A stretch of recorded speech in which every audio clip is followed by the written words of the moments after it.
Nice. Down here in Ventura. Oh, brilliant, brilliant. Yes, it's actually interestingly, it's quite, or surprisingly, it's quite nice here as well. We've had pretty Yeah. good weather for the last couple of weeks, funnily enough. Prince's Garden in Edinburgh, all the grass is sort of it looks like a bit of a savanna. It's all the grass is brown and completely almost dried out. When Oh, we flew down here, like basically like kind of once we got down off the south coast of Ireland mhm. over the sea, it was basically blanket cloud cover till nearly the whole way down here. Like Really? I was looking out the window of the plane, and I was like, "Fuck it, man! There's no break at all anywhere, as far as the eye could see in the cloud at all. Just looked like it was kind of unusual looking. It was like really, really heavy, thick cloud. That's a 4 hour flight. Like it's Mm-hmm. a significant amount of distance, but I don't know. It's just I thought it was strange, because we were having such good weather, as you say, up in Ireland or part of the world, Scotland or England. Then as soon as you get up airborne, it's like blankets and blankets and blankets of thick cloud cover heading south. Yeah, it is very irregular, isn't it?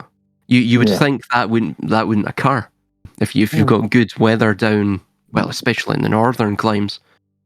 Why would there be, cloud cover and heavy cloud cover at that? it looked like the whole weather system was backed up, sort of. Mm, yep, that's very telling, isn't it? The geoengineering, it's a real thing. I mean, it certainly is going on. Weather warfare. How's things with you anyway? Yeah, not bad, man. I got the graded unit finished, so I'm pretty much a month ahead on that. So I've got some time to kill, and it's gave me more time to write, get the videos done, and yeah, I've managed to. We had finished recording a single way back now. I think it was sometime in January or December. Might have been even before that, but I've managed to get the artwork for that done, and that'll be releasing on July the 4th. So Yeah. Independence Day, funnily enough. So Yeah. yeah, got that releasing, and what else? Yeah, just a couple of more assessments, and that's pretty much me done for with college. So yeah, not too How bad. are you finding the vibe in college on the campus with people that you're meeting and the general atmosphere or whatever? Oh, I've got to be honest. It's absolutely atrocious. Since I was there in 2019, the lecturers have really. It's like they don't care anymore. Well, for example, I'll give you an example here. A case in point. So last Monday and Tuesday, so just the Monday and Tuesday it passed there. I I have a class from 9 to 11, and then from 11 to 12 or something. Mm. Both of those classes. So I'm in there. I'm in the car park at like 6 o'clock. It's obviously my time on the construction site. I've got a certain time I get up and I have a routine, and I just can't break it. It's I'm a sort of early morning person. So it comes around about 8:30 or so, and I'm in the cafeteria, and the lecturer mentions that for the first class, oh yeah, I won't be in today. I've just thought, fuck it, basically. Obviously it was a bit more euphemistic than that, but he says, forget it, we'll just do it online. So I'm like, oh great, thanks for the heads up, the notice. I've just wasted petrol coming through here. So I left. I did the class online at home and messaged the other lecturer. I said, it's the graded unit class anyway. I said, I've done the graded unit, so I won't bother coming in. He says, that's fine anyway, nobody else is in. And anyway, Tuesday came, so I've got one class on the Tuesday from 2 till 4. But again, I get in there pretty early, like at 5 or, well, half six in the morning, I'm there in the car park. So I usually get writing done that day. That's my writing day, and I just use the free electricity for charging up my devices at the college, right? One of the little benefits. And anyway, it gets to about 12 o'clock, and I usually go up to the class early and sit in on her other class. And she's fine with that, the lecturer. So I get in, as soon as I get in, she says, "Do you know what? Do you just want to forget the class today?" I'm like, "What?" She says, "Have you come far?" I'm like, "Yeah, no, not that far, whatever."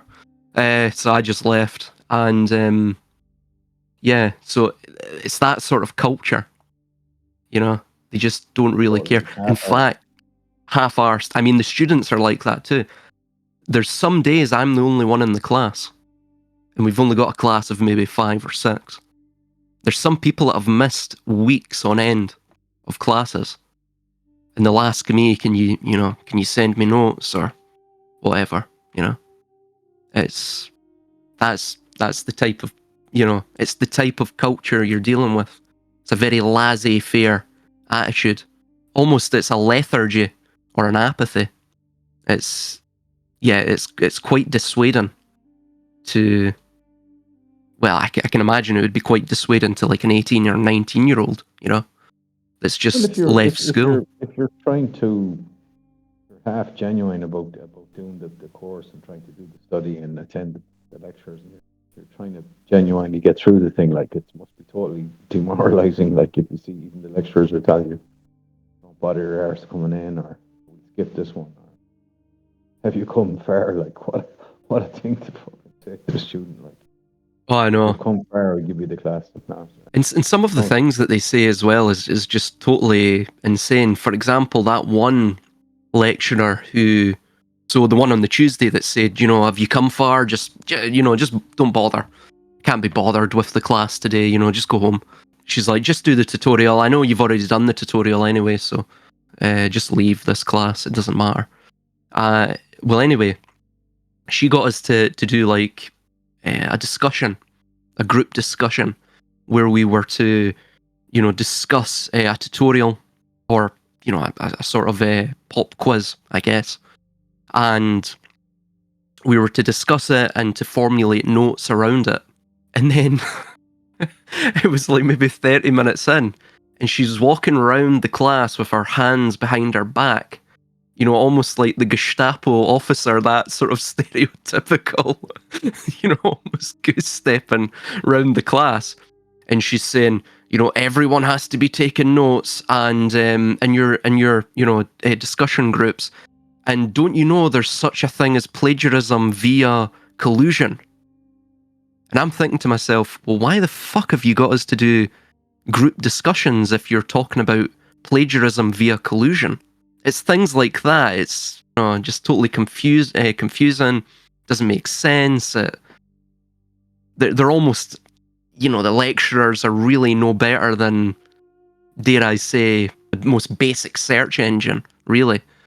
I mean, most of what I've learned in the course, I've learned from the pocketbook. That's what I refer to constantly.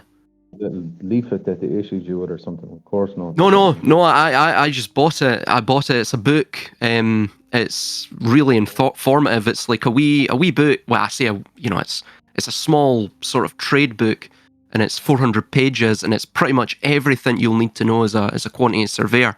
It goes into contracts, procurement routes, the sort of legal side of it, takeoffs, enclosing ratios, sensitivity analysis, financial forecast, basically everything you'll need to know.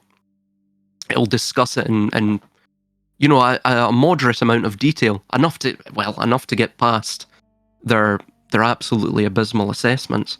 But it's interesting because, see, the Tuesday, yeah, jump in, man. Rip off the client and take backhanders from all the. No, they don't mention that. No, we actually did survive unless you know how to do that. But you can learn that on the ground anyway. Don't worry. We'll teach you that when you get in on site. We'll teach you how to be a scoundrel.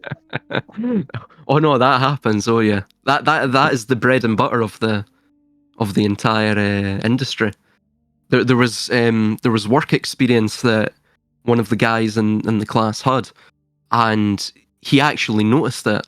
So there was, I think it was like 3 trenches or something that had been dug for the substructure foundation, and the the way that the guy had formulated it, he'd basically he had formulated it as though he was working for the main contractor, and he was measuring what the subcontractors had done, but he only measured it as 1 trench.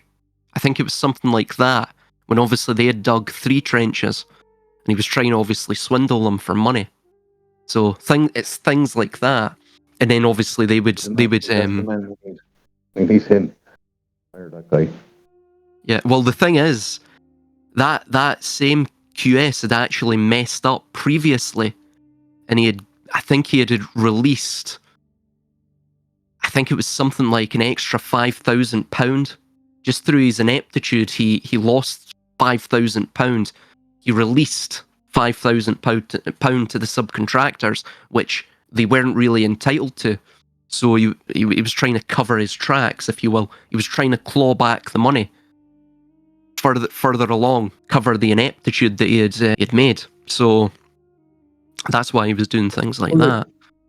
There was a guy trying to get in on a job recently that I became paying 10 grand to get on to the job, giving somebody a backhander 10 grand just to get in. And like the point being, like, he was going to make so much money in the long run that it was in his interest. It was like putting 50 quid on a poker table to get in on the job, to get in on the game, card game. And like 10 grand sounds like a lot of money, but like some of these guys are on 12 and 1300 quid a day. Personally, that's what they get paid as contractors. So you make it up, it's like 7 or 8 days pay. Grand. So it's like the scale, your concept of money quickly becomes totally blurred and obscure, depending on the level you're at in construction, for example. Probably any of the bigger industries, like, suddenly 10 grand is like, it's like throwing 50 quid on the table to get into a poker game, and you lose sort of sight of normalcy. Like, the normal 5 grand is obviously a lot of money, 10 grand is a lot of money, but like in that game, it mightn't be, you know what I mean? Given the scale Comes of what chump change. Yeah, sort of thing, yeah. Yeah, it's there. Well, especially in Ireland right now, there's a lot. It's almost like funny money that's going about. This job came up, right, that was like 2 quick stories. One story was like one of the jobs we were on was running behind because they basically brought in this Spanish contractor that kind of didn't know what they were doing. They were like a bunch of Spanish farmers who'd never been on a building site before. They kind of fucked up the whole job to the point where the entire job went into a crisis mode. So they had to hire in a whole bunch of labor to right the wrongs that were done by the Spanish contractor. They got in touch with this contractor who provide emergency labor, like shitloads of labor, short notice. Now, this company was set up by somebody on Facebook, sits at home in their pajamas on the couch, sending emails to people saying, look, are you available? Do you want to go to Ireland for 2 months? We'll pay you, 400 quid a day, 500 quid a day, plus your accommodation. Well, yeah. So like the person who set up the company knows nothing about construction at all. They just happen to be good at getting names, dealing recruitment agencies. Yeah, there's a lot of them over here. It's not even that fancy. Oh, really? It's someone working in their pajamas, couch.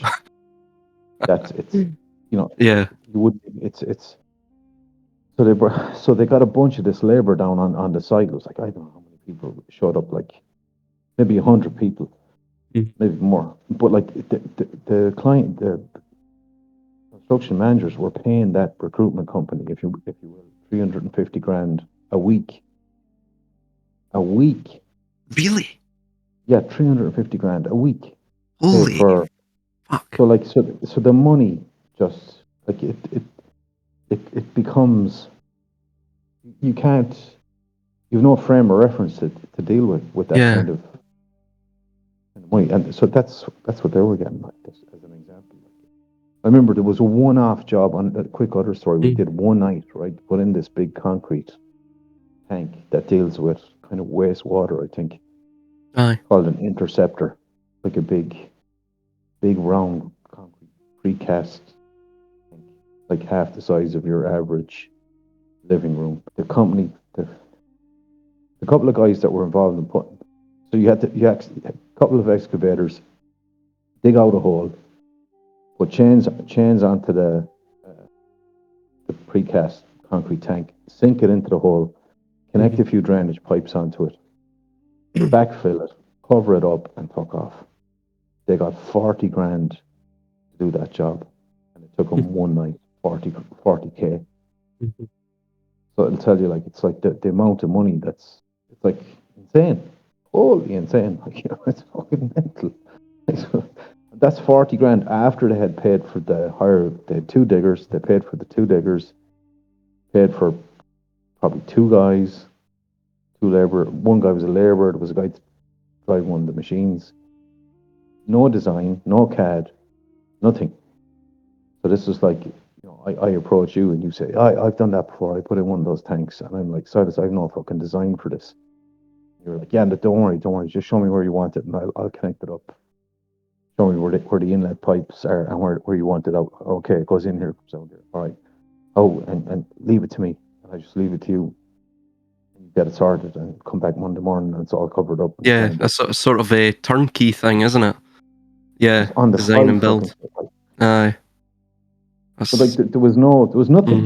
There was no paperwork for that particular job at all, anywhere. No design, no spec, no CAD, no as-built drawings, nothing. Fire it into a hole and get paid and go home. It really, I mean, it makes you wonder where a lot of this money is coming from. Like, well, for example, if you're privy to that information, how much is what is what's the scope of the budget, or what's the entire project cost for that 400 one million. that was fucked up? 400 million. 400 million. Yeah. And Jesus. they're behind on what they anticipate, what they had hoped to get back, and that's nothing. 400 million is nothing. 400 million is like an average construction. Most of the guys on the site who worked around the world and worked in big, they're like, 400 million is fucking nothing. Piss. And the job hemorrhaged 10 million quid. Hmm. So if you imagine whoever did the numbers, they were expecting the whole job to come in 10 million quid better off than it did. So it lost 10 million. So there's 10 million that has just disappeared. It cannot be recouped. So the actual profitability now has disappeared out of the job. So, and the job is still not finished. So it's just standing there like a kind of a, what you call it, like a kind of a, like they're trying to drag it by the coattails over the finish line. There's critical aspects of the job that aren't finished. Like, they're trying to drag it over the finish line. And is that It's is that a mental. It's data mental. center? Is that a data No, center? I'll tell you what it is. It's emergency power for the grid, electrical power. Is it? It's Right. generating I see. electricity. Well, interestingly, that is somewhat linked to the data center as well, isn't it? It's to Yeah, maintain totally. the Well, I mean, stability of the grid. Yeah. exactly. The word on the street is that it is essentially provide power for the grid, and the data centers they're they're eating up the power basically. Like. Oh yeah. But we'll see. That's the problem as well. See what you saw within Portugal, Spain, even places like southern France. Um, well, primarily it was Spain. Spain went almost entirely 100% of its energy source was renewable. So all of the various sources of energy were quote quote renewable. Now, of course, Yeah, renewable energy has a whole host of issues. First one being it's all direct current, which yeah, is insane. So that all has to be converted. Then, moreover, as well, because you don't really have the turbines, so you don't have the the friction or the torque, the is sort of just a natural byproduct of, turbine electric, traditional electric generation. You then need to put sort of input an artificial mechanism to put that back into the grid. That helps with the stability of the frequency of the grid. Yes. So again, it's not about the power generation as well. It's also about the stability as well. So it's the stability of power, the stability of the frequency of power, the hertz. I remember being on a previous job, and it was a Siemens job in Ireland. Mm-hmm. The project was a static converter, StatCom, I think they call it. Essentially, my understanding of what it is a flywheel, kind of an industrial flywheel. That's them. Yeah. Yeah. So when your power comes in, as you say, to maintain that frequency in the hertz or whatever, the rate or whatever, this flywheel is spinning. So when the power drops off, the flywheel is still in momentum. So it still theoretically generates, kind of a, how do you say it, like a static power, kind of a dependable line, like of power that isn't dropping or whatever. It's not changing frequency, or because apparently that's, as I understand it, one of the problems with the Spanish blackout was this dependency on how do we say it, like wind and solar. So that when the lull came, lads actually at work was telling me this. A lot the safety mechanisms built into a lot of industrial scale electrical generators. That if see a lot of them are backfed, which means they don't, not only do they produce power for the grid, but they also take power. So if you imagine you need power. For example, you have your your generator as is, and before you start that up, that system needs power for its computer sources. It needs power for its initial startup mechanisms. It needs power from the grid to run, to get it to run. Once it's running, then it produces power. So the problem is, if those systems detect fluctuations in the power that they're taking in, they have safety systems built into them to shut down in case they damage their systems. So, for example, you might have a huge turbine generator that's has a whole bunch of industrial ball bearings that it spins on. Those ball bearings have to have oil kept cool and add pressure while that generator turbine is turning. And, for example, those oil pressure pumps might be relying on backfed power from the grid rather than power that's been generated from the turbine. So now some of them might have the capacity to generate their own power, but some of them are dependent on power from the grid. So if they detect a fluctuation, they're designed to shut down. So that's one theory as far as I'm aware of what might have happened, because obviously if you don't have oil around these bearings, you're doing serious damage, or you don't have the correct pressure or whatever you don't. But anyway, that's as I understand it. Oh no, you're totally on point. Absolutely on point.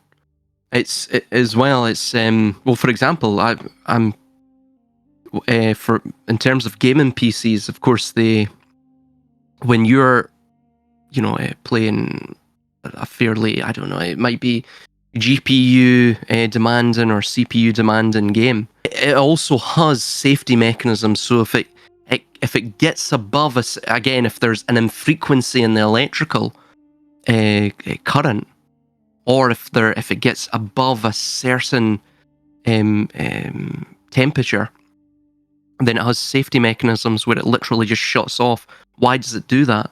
Well, like the national grid as well, it does that because it's an automatic response to attempt to protect the critical infrastructure of the energy system. So the problem is as well, see places like Spain, this goes for all of the West, I mean really every national grid on the planet, you have 12 hours of typically 12 hours.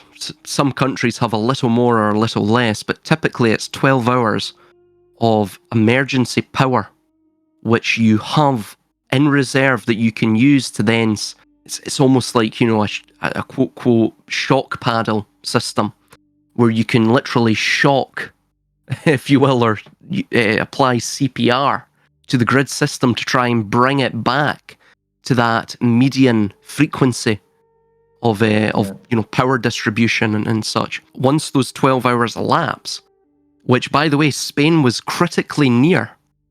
It was critically near losing that 12-hour window, that scant window. Once that goes, it would take at least a week, especially in places like Spain, to then restart the entire national grid system, because all of the various transformers around the country would have to be independently reset. So that is how critical, and you could say brittle and inflexible and even susceptible to external. Jump in. Definitely, certainly, and like even talking to the lads that I worked with, that I do work with, one of them was telling me that using that example, you could do serious damage to your capacity to generate electricity if you lose the backfed power. And back to that example of bearings in turbines, with oil pumps and stuff like that, if they fail and your turbine runs on, if you lose oil pressure, or you're grinding down on bearings or whatever, you have to replace basically all that kit. It all has to be taken offline. Cannot produce power while you're doing the maintenance on it. You have to take it all apart. You have to put in new components, etc. And so it takes time, money. It's a serious. Oh, yeah, absolutely. The thing is, as well, I think Ireland is positioned slightly better with this all, with the green thing, because if, to my knowledge, I think as of 2024, I think it's only about 40% or so.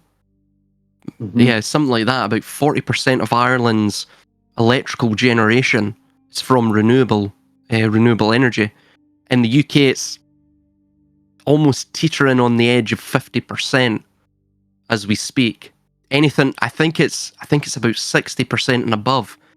Once you hit that threshold, obviously the chances of a sort of event like you saw in Spain occurring, it goes up, it goes up tenfold. The more reliant you are on unpredictable electrical generation, such as, wind or solar or what have you, not just unpredictable, but they're literally unstable as well. I mean, the primary thing you need with the electrical grid is stability, and that does not provide you it. And then moreover as well, you also have the direct current electrical alternating current issue. I think Ireland is placed better a lot, on that scale. And I think by 2030, where we're looking at like maybe 65%, or it might be 70%, it might be in the entirety of the grid is completely renewable energy. I think it probably is actually in the UK. I think Ireland, it's only about 50% or so of the electrical power generation from renewables by 2030. I think that's the goal the Irish government set.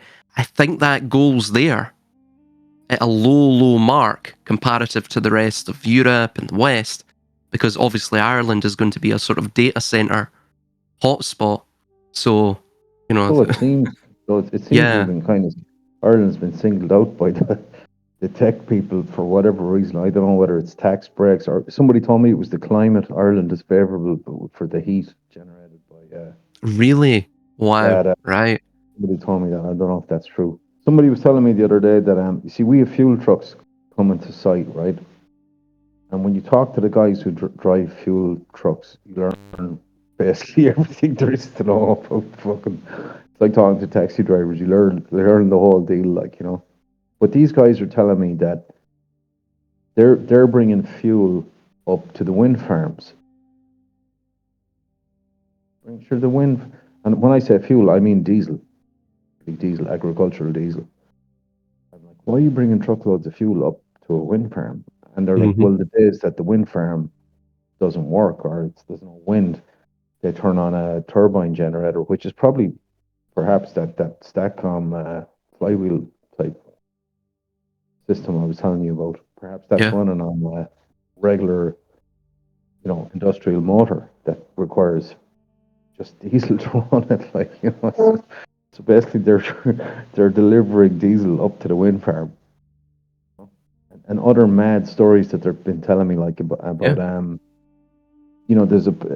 there's another electrical generating station near where I work, and it runs on coal. But the coal that they've been getting there is of such low quality that it won't burn. It's not burning. So they've been adding diesel to the coal to try and get it to burn. And when I say adding diesel, we're talking thousands of gallons, thousands of liters of stuff, like Jesus. tens or hundreds of thousands of liters of stuff. And like all of this has gone on totally under the nose of the public and behind closed doors of the green machine. Like the reality of what's happening out there seems to be totally different. Like I mean the installation that I'm working on at the moment it runs on diesel. Oh no, Serious. we're the same. We have electrical generators on site.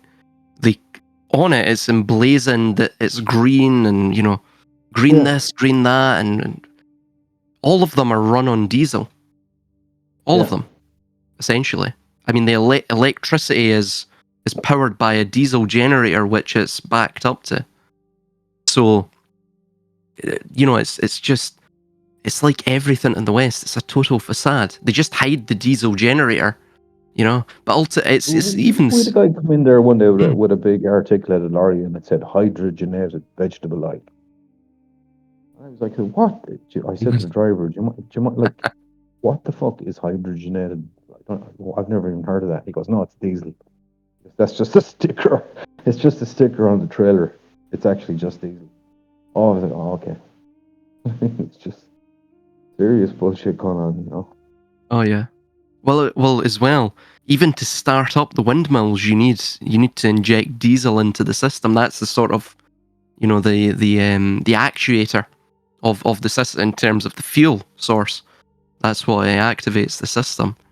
So yeah, the entire, it's all a massive charade. I knew that as well when we went in for that CIOB event, and we were to present a sort of universal house model that could be built anywhere and aligned itself with sustainable development goals.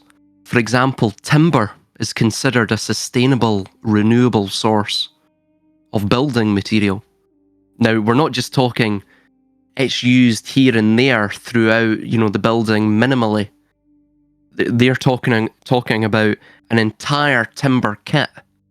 And by timber kit, I just don't mean the outside is the skeletal frame is timber. There was one group, as much as you could, as much as you could get done out of timber, do it out of timber, and just have a sort of a facade of brick, or not even brick. They used this other type of substance or material, and I forget what it's called now. But the entire thing is a total charade.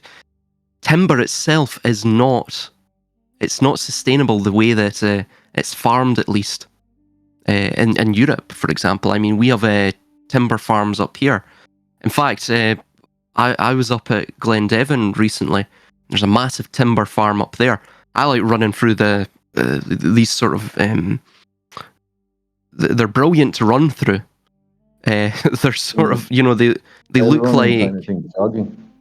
Yeah, jogging, hiking. It's great, and it's always on a slant as well, obviously, so that the fast growing pine can get as much as the sun as possible. But they're built in these perfect rows. It's almost scarily artificial. It's it's this uncanny valley effect. You're in this sort of natural environment of the forest, but there's just something not quite right about it. And what's not quite right about it is everything is all of the trees are planted in these perfect rows. But you notice as well, see the ground. The ground, it's almost like it just doesn't look right, because see, with these fast-growing pine, I can imagine. I don't know I don't know the ins and outs of it, but I can imagine it's deleterious to the the They nutritional rape, value and they property. rape, they rape the soil, man. They are the Yeah, worst, and they turn all the soil into yeah, acid. They're absolutely yep, horrible for. They leach every available yeah. nutrient out of the ground, and you're right. They turn the soil into kind of a putrid desert. I It's could horrible, actually see it. You can feel it. See when you're running on it as well. It's not just on the pine needles. horrible. Even in the parts where there is no pine needles, or there's very few, the trees have fell down in that area or whatever.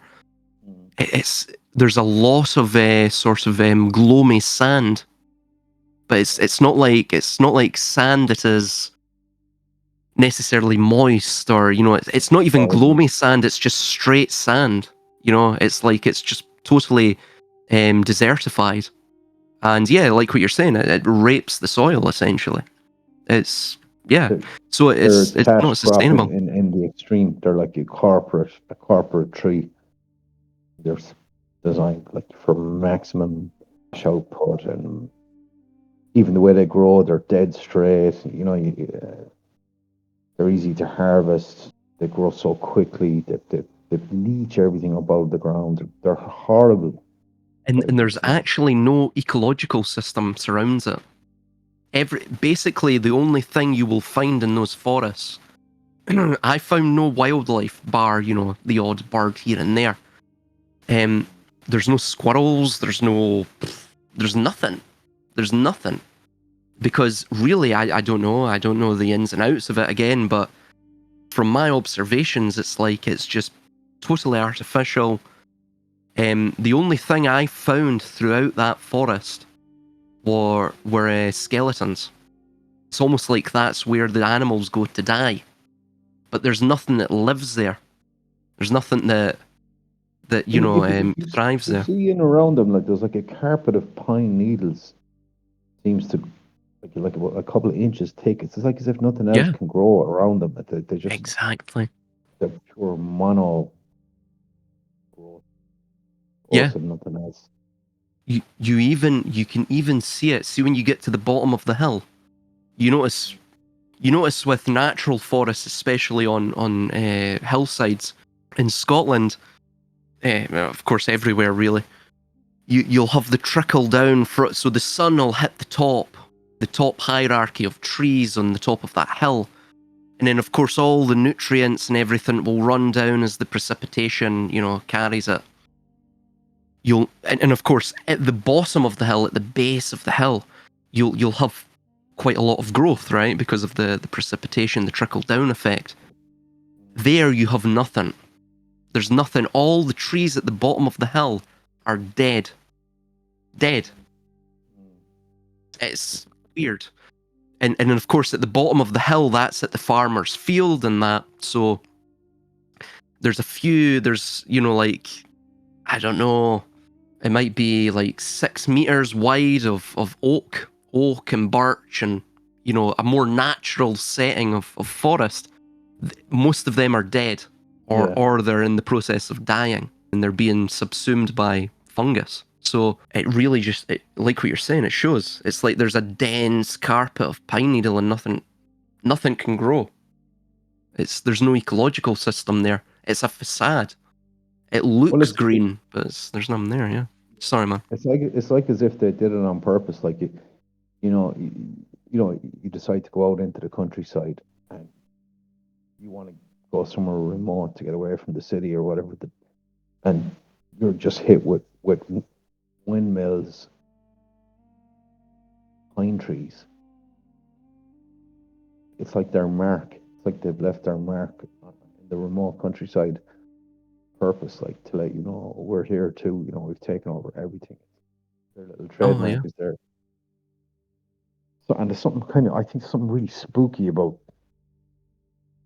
the way those wind turbines turn, the way they slowly turn with those triple blades, and it's like there's something kind of unsettling about them, like those industrial wind turbines and those lines of conifers, evergreen trees, whatever species they're, cash crop trees.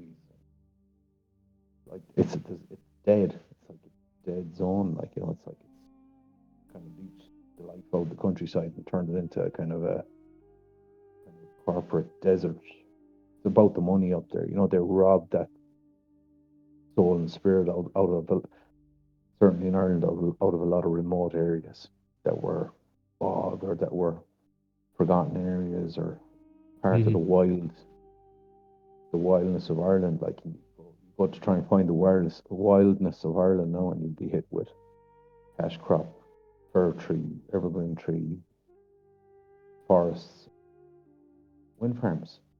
I noticed that as well when I was running up the hills. I don't want to give away the hill range I was at, but it's near you.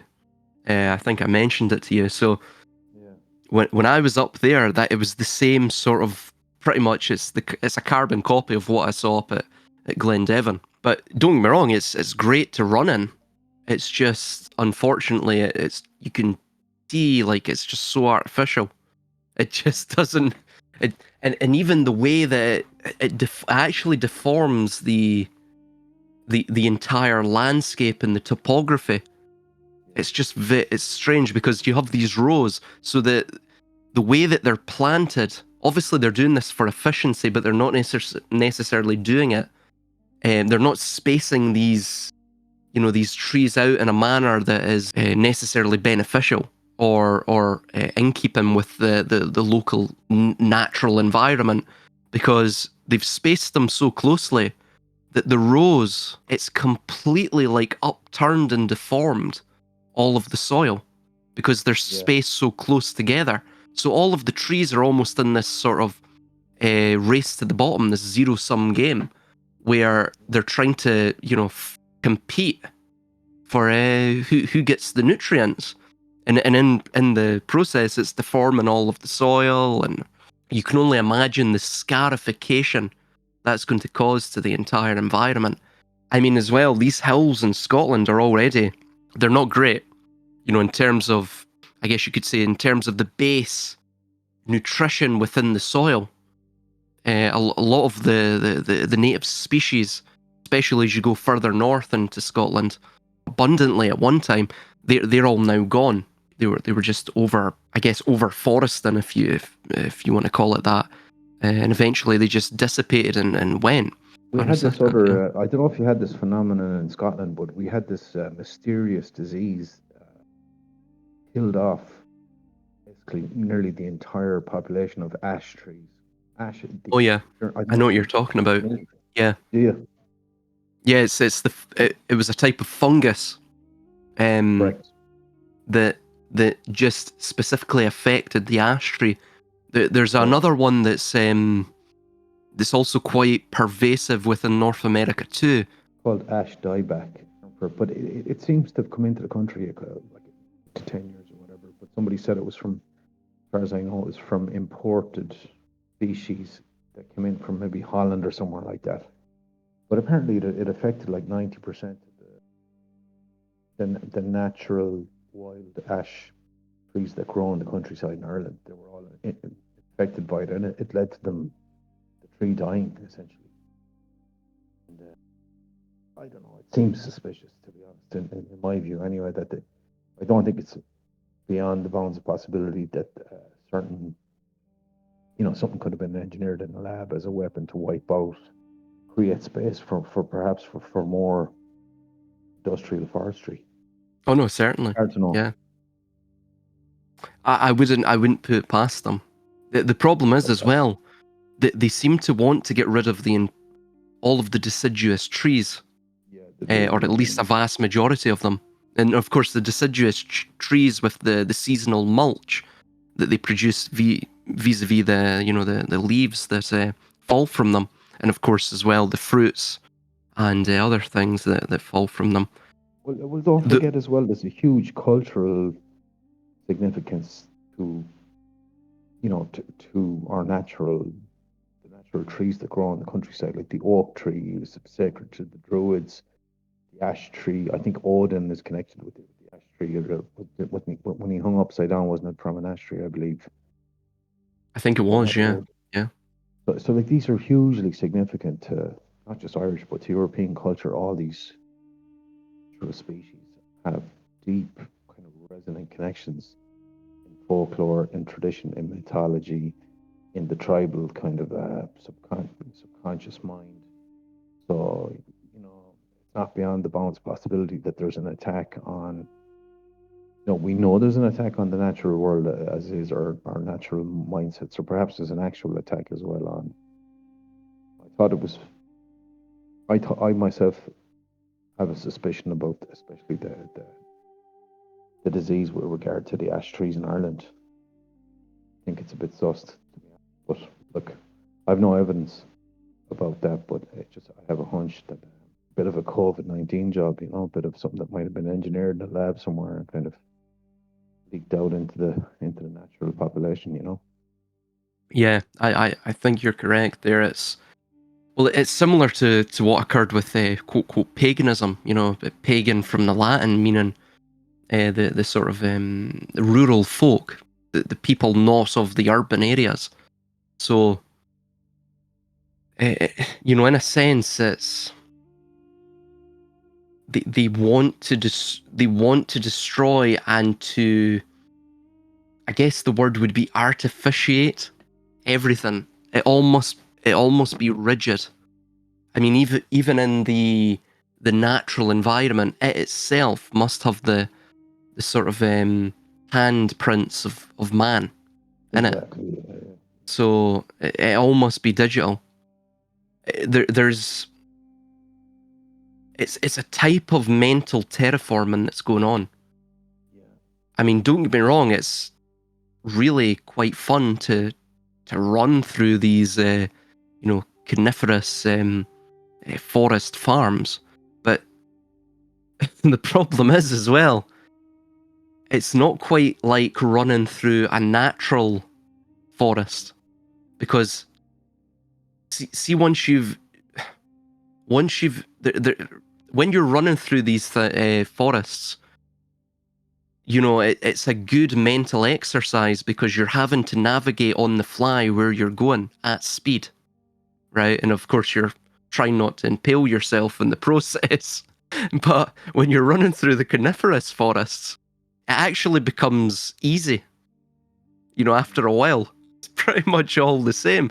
It's like, it's like playing a procedurally generated game where they've only got like a small square of reference material, and then they're just procedurally generating that out ad infinitum. But another issue with these forest farms as well is they're actually naturally dangerous. When I was at Glendevon just there, we didn't really have any adverse weather recently. You could say light to medium winds, not gale force at all. And there was quite a lot of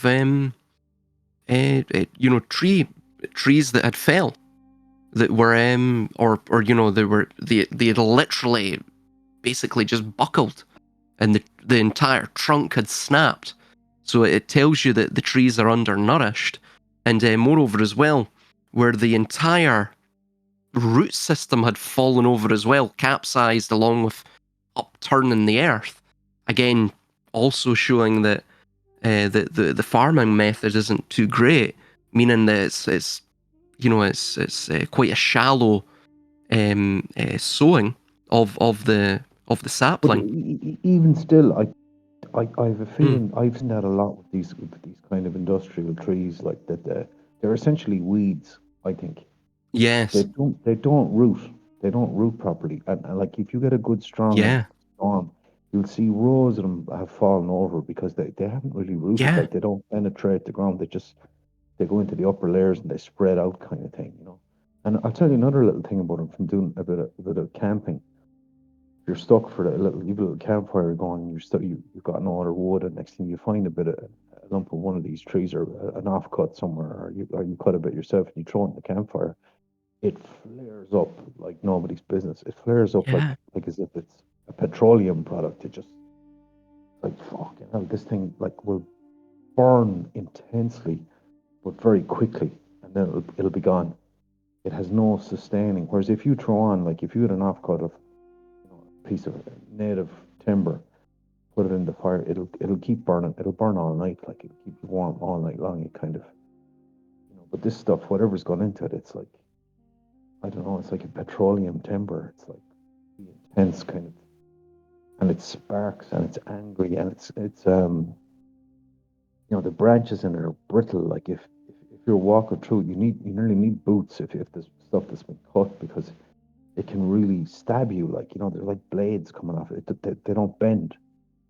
Other types of trees, the green that they'll bend. Like they got a lot of water in them. This stuff is kind of different.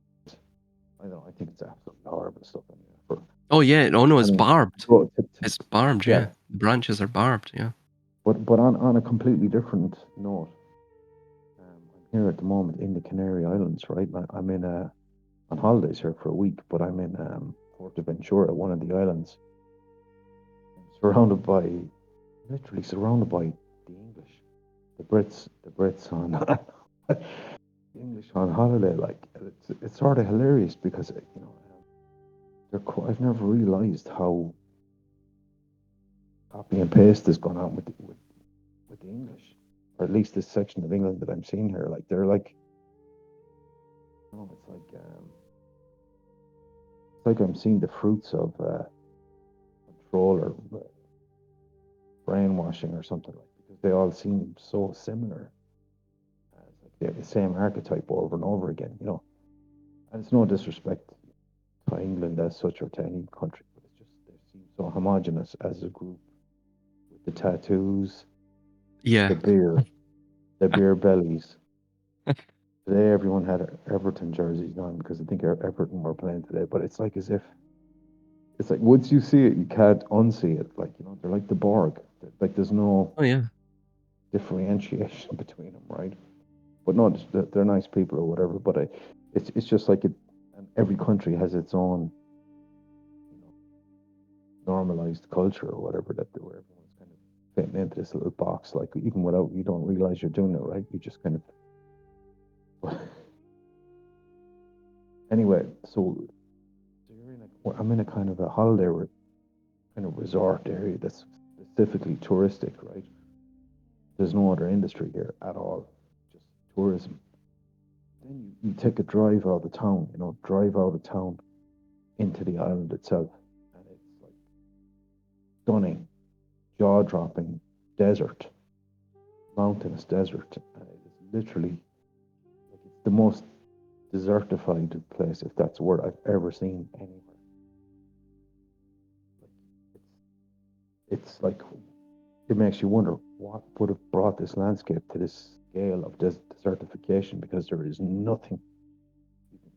You can drive up into the mountains or onto the north side of the island, which is totally unpopulated, untouristified. There's nothing there at all. It's just rugged, barren landscape, like pretty amazing, intense place, like. But I understood. I remember. I don't know if you remember Israel Diego, the real genius. I think was the name he went by. He was on YouTube Yes. Yeah. for a little while, and he had a big thing about La Palma, which is one of Mhm. the main Canary Islands. Silas, you know a lot more about this stuff than I do, but he was discussing La Palma and the reference to the palm tree, back into the occult and back into the Kabbalah. And, he had a whole thing about La Palma, the island, and he was discussing stuff like Oasis album covers, band Oasis, where they'd have a palm tree strategically placed on the album cover, and even the name Oasis, like there was constant references to La Palma and the palm tree. But long story short, the area around here is like it leaves you with more questions than answers. This place, because it's like I think La Palma was a central place where there's an undersea volcanic activity. Every once in a while, it pisses up a whole bunch of volcanic material, which in time solidifies and is creating this little archipelago of islands, which, as I understand it, like.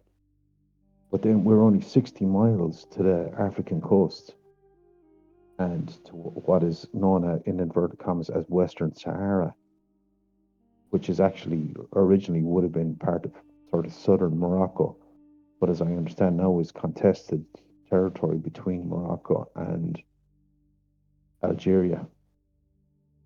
So like this area around here, back to the desertification, is a sort of we're 60 miles away from the Sahara proper, if you will, 60 miles of sea away.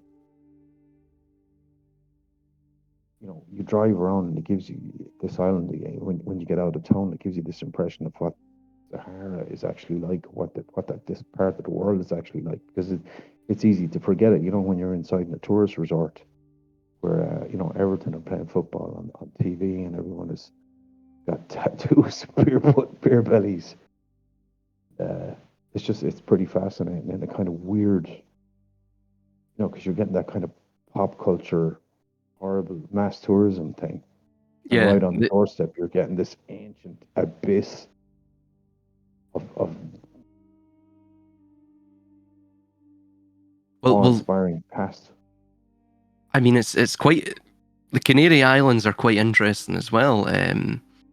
I remember playing. It was like a world strategy game, and it was Crusader Kings, but it was a type of mod for Crusader Kings 2. And anyway, the Canary Islands features in that game, you know, as a region you can conquer. But it's interesting because at a certain start date, of course, it's not being conquered by either Islam or Catholicism yet. It still has its ancient pagan or folk religion, and I don't think they were a literary people, so there wasn't a lot left. You have the Guanche or something, I think it's called. Guanche culture, language. I think it was named after, I think that name derives from one of the chiefs of the you know, the sort of Berber people, you know, whatever the term was for them, that lived on the Canary Islands. But their main deity was a deity called Achaman, or Achaman or something. I think it was along those lines. But it's interesting because the entire idea of the La Palma and the palm and even the palm tree. I mean, of course, the palm. So if you look at the alchemist's hand, that symbol, the palm is where the fish of Mercurius is. And of course, it has the primal fire that surrounds it. So it's this notion that no matter the various 5 stages or 5 digits of the hand, and of course the elements that it represents, no matter if they are temporarily dissolved, the primary blueprint of this source of abyssal fire, this primordial fire, this primal energy, is always there, and it maintains everything in this constant loop of putra and factio, decay and the establishing of life from that said decay. So it's this notion that Spinoza mentioned, that, you know, everything that you see within existence, all that is a determinate, all that has confines, like our world itself, with the horizons, which are omnipresent from our terrestrial vantage point. Wherever we go, we will always have the horizon, you know, in front of us and to our back. So, and all around us, really. So the notion is that everything that is divided in twain, that is of a polarity, must itself be the product of negation. It's just a sort of logical inference, right? But yeah, to the best of my knowledge, I think that Achaman is a divine creator. He's sort of similar to the demiurge craftsman motif, but if I recall correctly, is a volcanic deity. Obviously, because of the volcanic nature of the entire island. La Palma as well was also there. There's a certain there's a volcano. Pardon me. There's a volcanic range there, and if I recall, there's a tectonic plate. You know, a seismic an area of seismic disturbance, constant seismic disturbance there.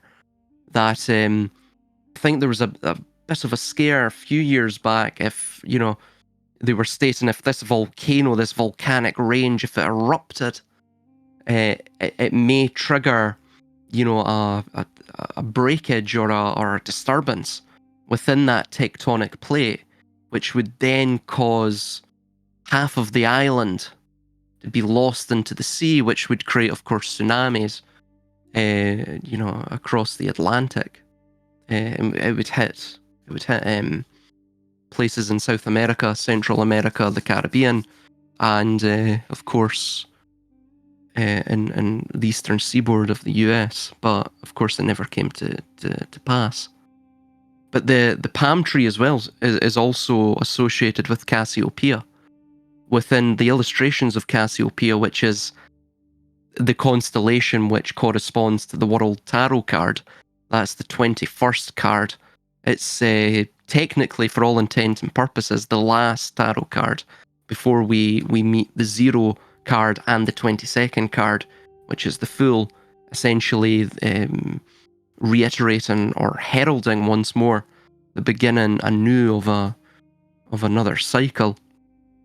The World Tarot card is effectively the notion of the hourglass being tipped upside down continually.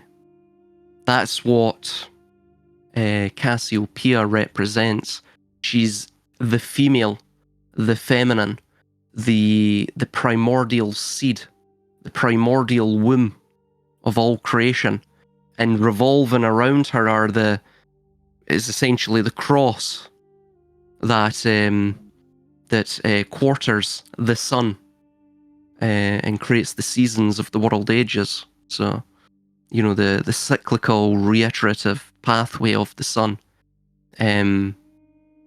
But yeah, she's associated with the palm as well. The palm is a symbol of pride, but that goes even deeper. In many respects, it's something that is it's a sort of symbol of royalty as well, I think. So that's why it's associated with pride. But the pride as well, the pride itself links with John Milton's Paradise Lost. As Armin has mentioned, pride in the shadow. So pride is the light, but the light itself blinds one to knowledge. It entrances one to the fetters and seductive qualities of the reflection of the simulacrum, which, the water, the moon, the feminine, they're all intertwined as alchemical symbols. And then, as well, by the way, here's a movie that everyone should watch on Cassiopeia. The new movie Until Dawn. That pretty much, that hourglass that you see constantly resetting itself after every, I won't spoil it too much for you, but after every iteration of this sort of hellscape, that is basically Cassiopeia. That's what Cassiopeia is. That's what the World Tarot card is. So yeah, that it's basically all it surrounds that idea of La Palma, even that alternative media narrative of the volcano, and the seismic tectonic plates and the earthquakes, the tsunamis, blah de blah de blah. All of that was associated probably with, or it was echoing the whole world tarot card and all of this. So yeah, But Cassiopeia too. Cassiopeia then could be sort of interpreted as a cyclical force which creates the cycle, or as you said, the returning of the hourglass, as it were. That she's an energy that resets or keeps the thing in a cycle. Oh yeah, yeah. It's a principle. So the entire hourglass thing is essentially if you look at what's called the base orbital atomic pattern that's required for a toroidal moment, which is an electromagnetic phenomenon rather, that it's been shown to, well, firstly, when it's shown to, well, pardon me, when it's created, when it occurs within the world, this toroidal moment, it creates an imprint.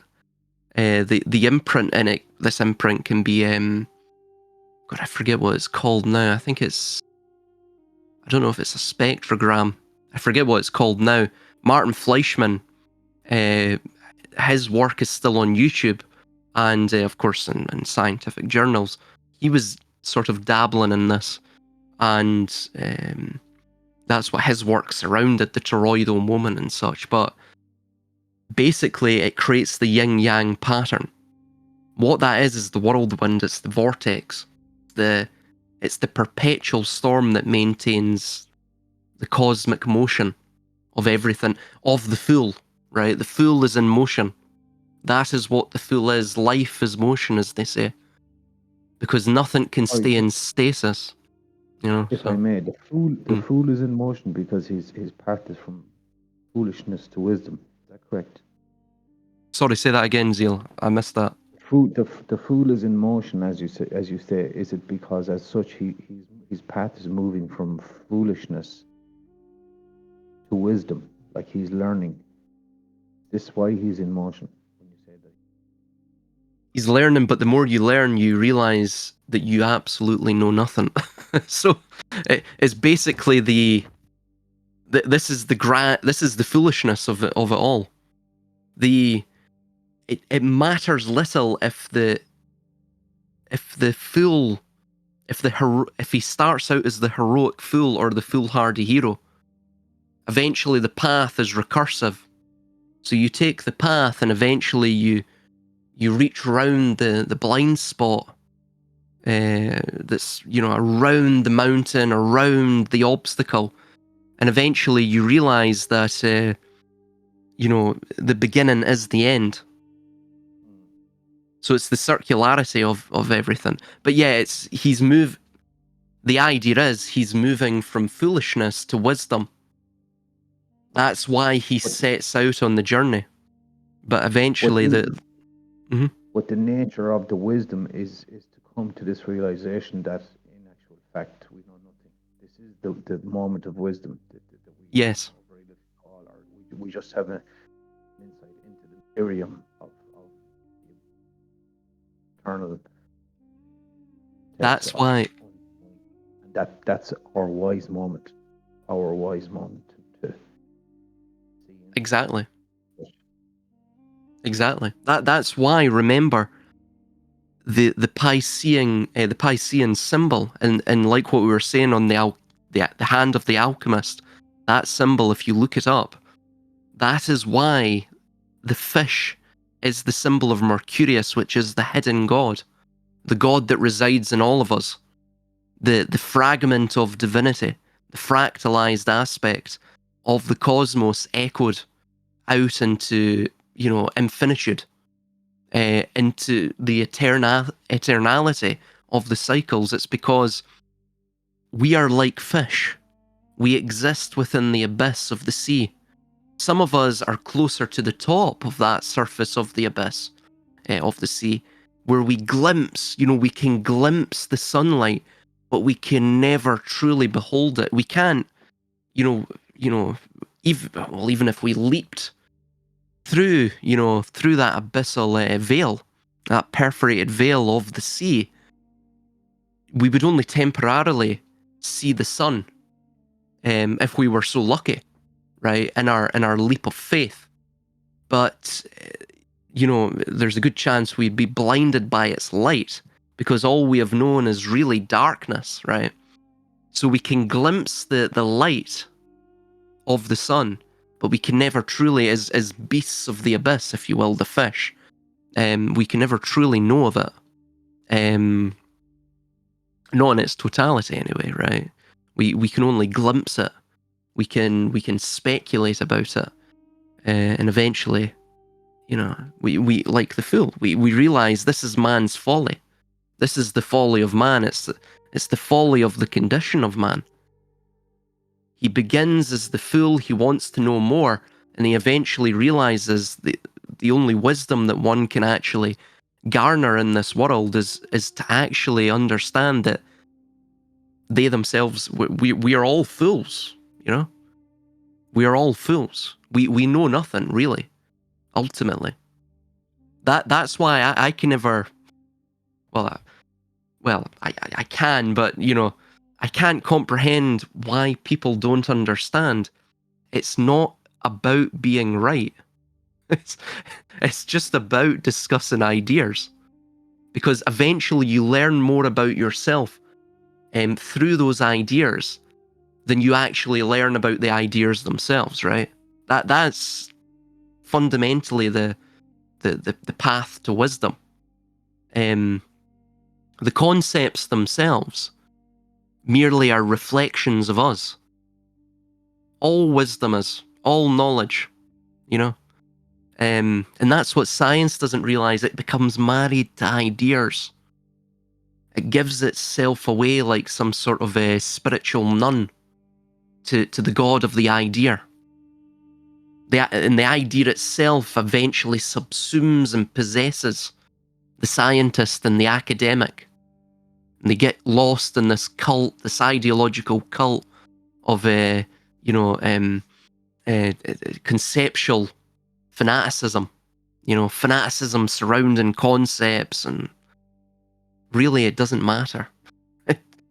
It's all of these concepts are mere psychological musings. What they're actually, jump in, man. No, go ahead and finish your point there, right? No, I was just going to say, fundamentally, what they don't realize it, but what they're exploring is the mosaic of their own psyche.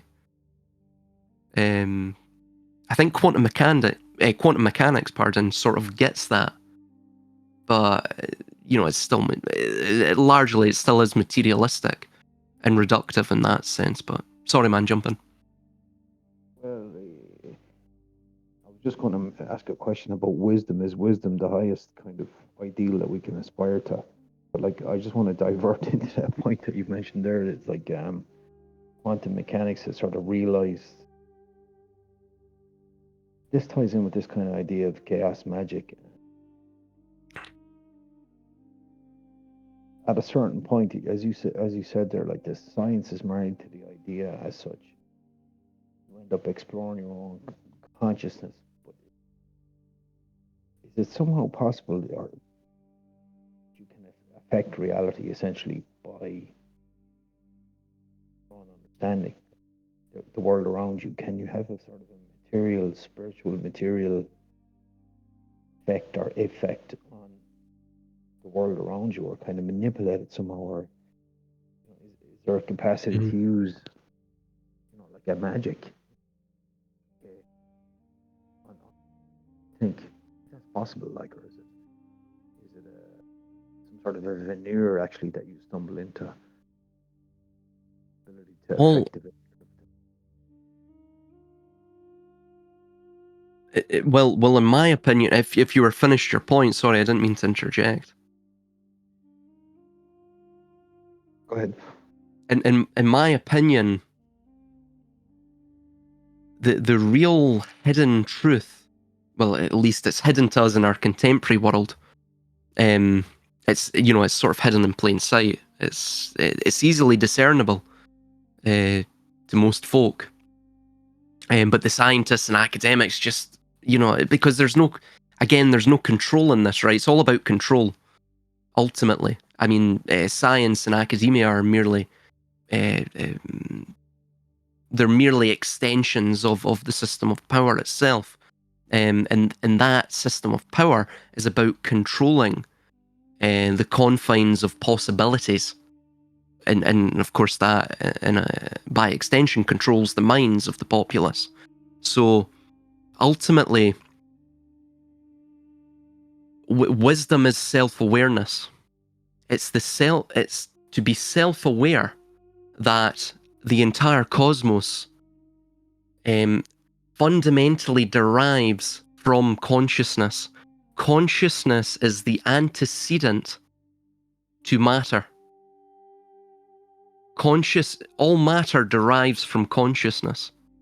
Consciousness is almost, you could say, who knows if it's the prima causa, but it at least is the prima materia, right? It's what establishes matter, because matter itself, as we see with the observer effect and all of this, it is produced in its deterministic state, in the classical bit state, where things are 1 and 0, life and death, and all of these various dualistic polarities, and that paradigm in which we exist within, in matter.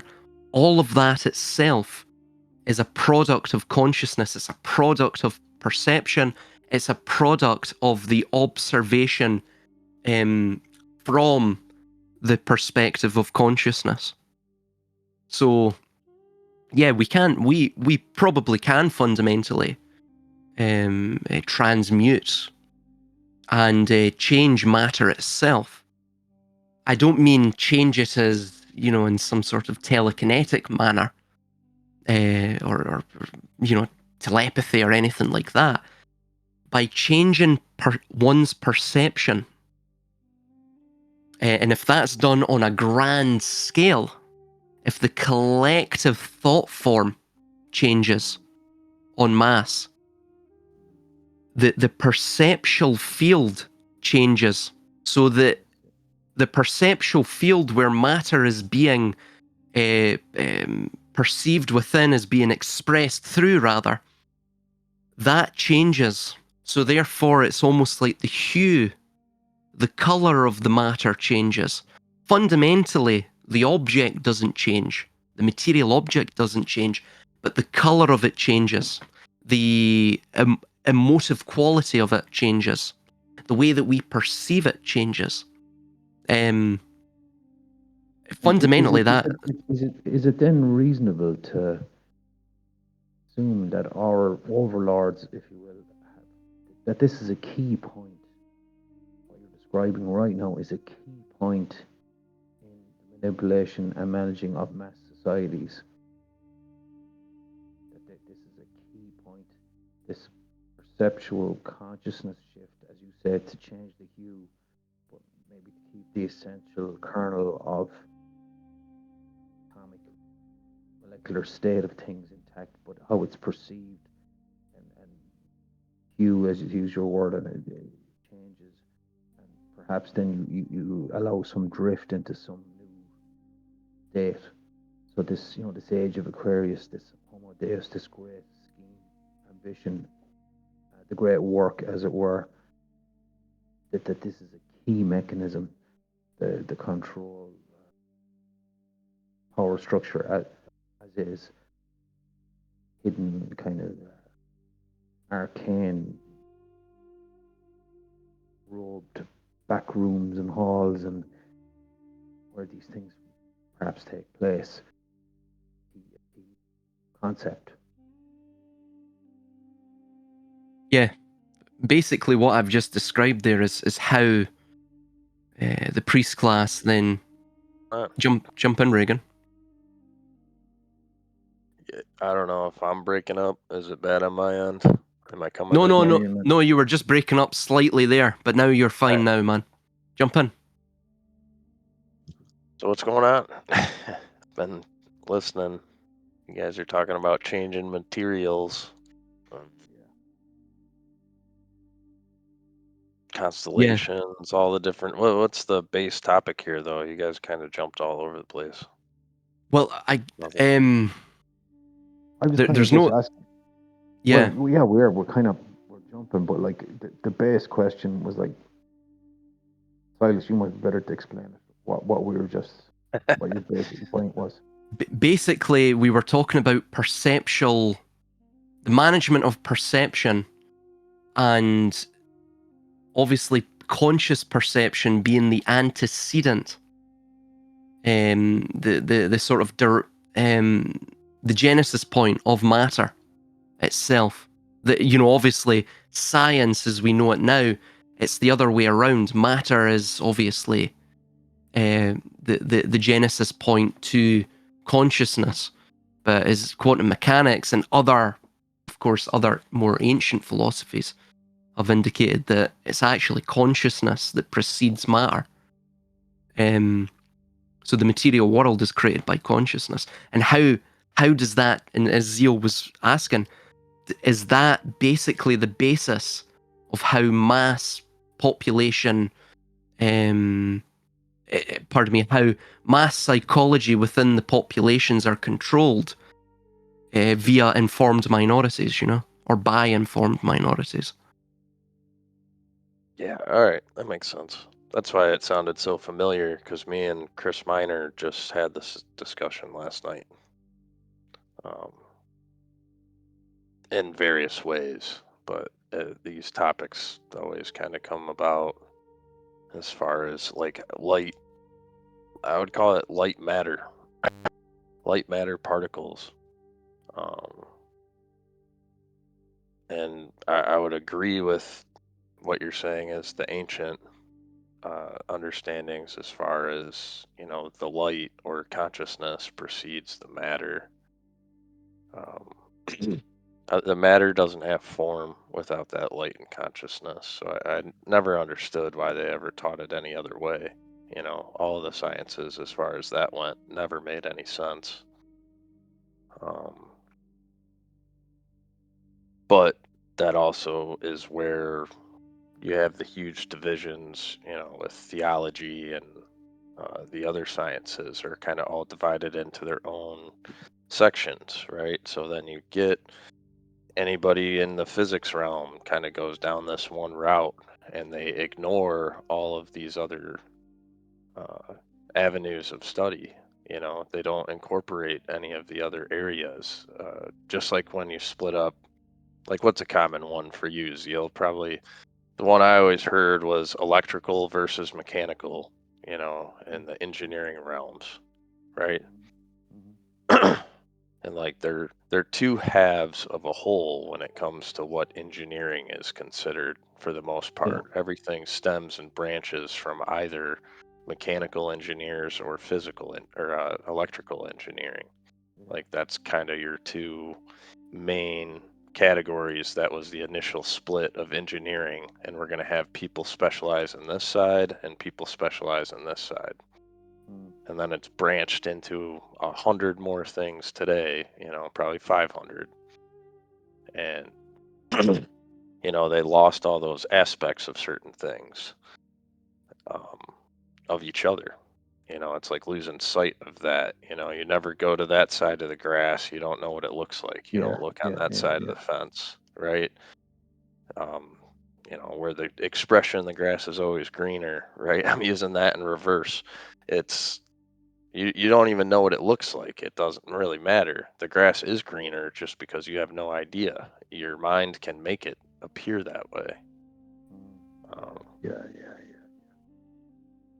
So like I think with a lot of our studies and research and knowledge base over the last couple 100 years, which advanced way too fast, it was way too quick for how quickly people had come to these understandings. There's money, power, and influence behind it. So those were the things that grew the quickest, whichever had the most, the most want, the most desire. And so I think a lot of this stuff has just been lost naturally anyways. Nonetheless, if it's covered up, concealed, or made esoteric knowledge or only by a select few groups. doesn't matter. It was more of all of these other mechanisms, I think, played bigger roles, which we could argue more or less of which these ulterior forces are or interior design flaws within a person.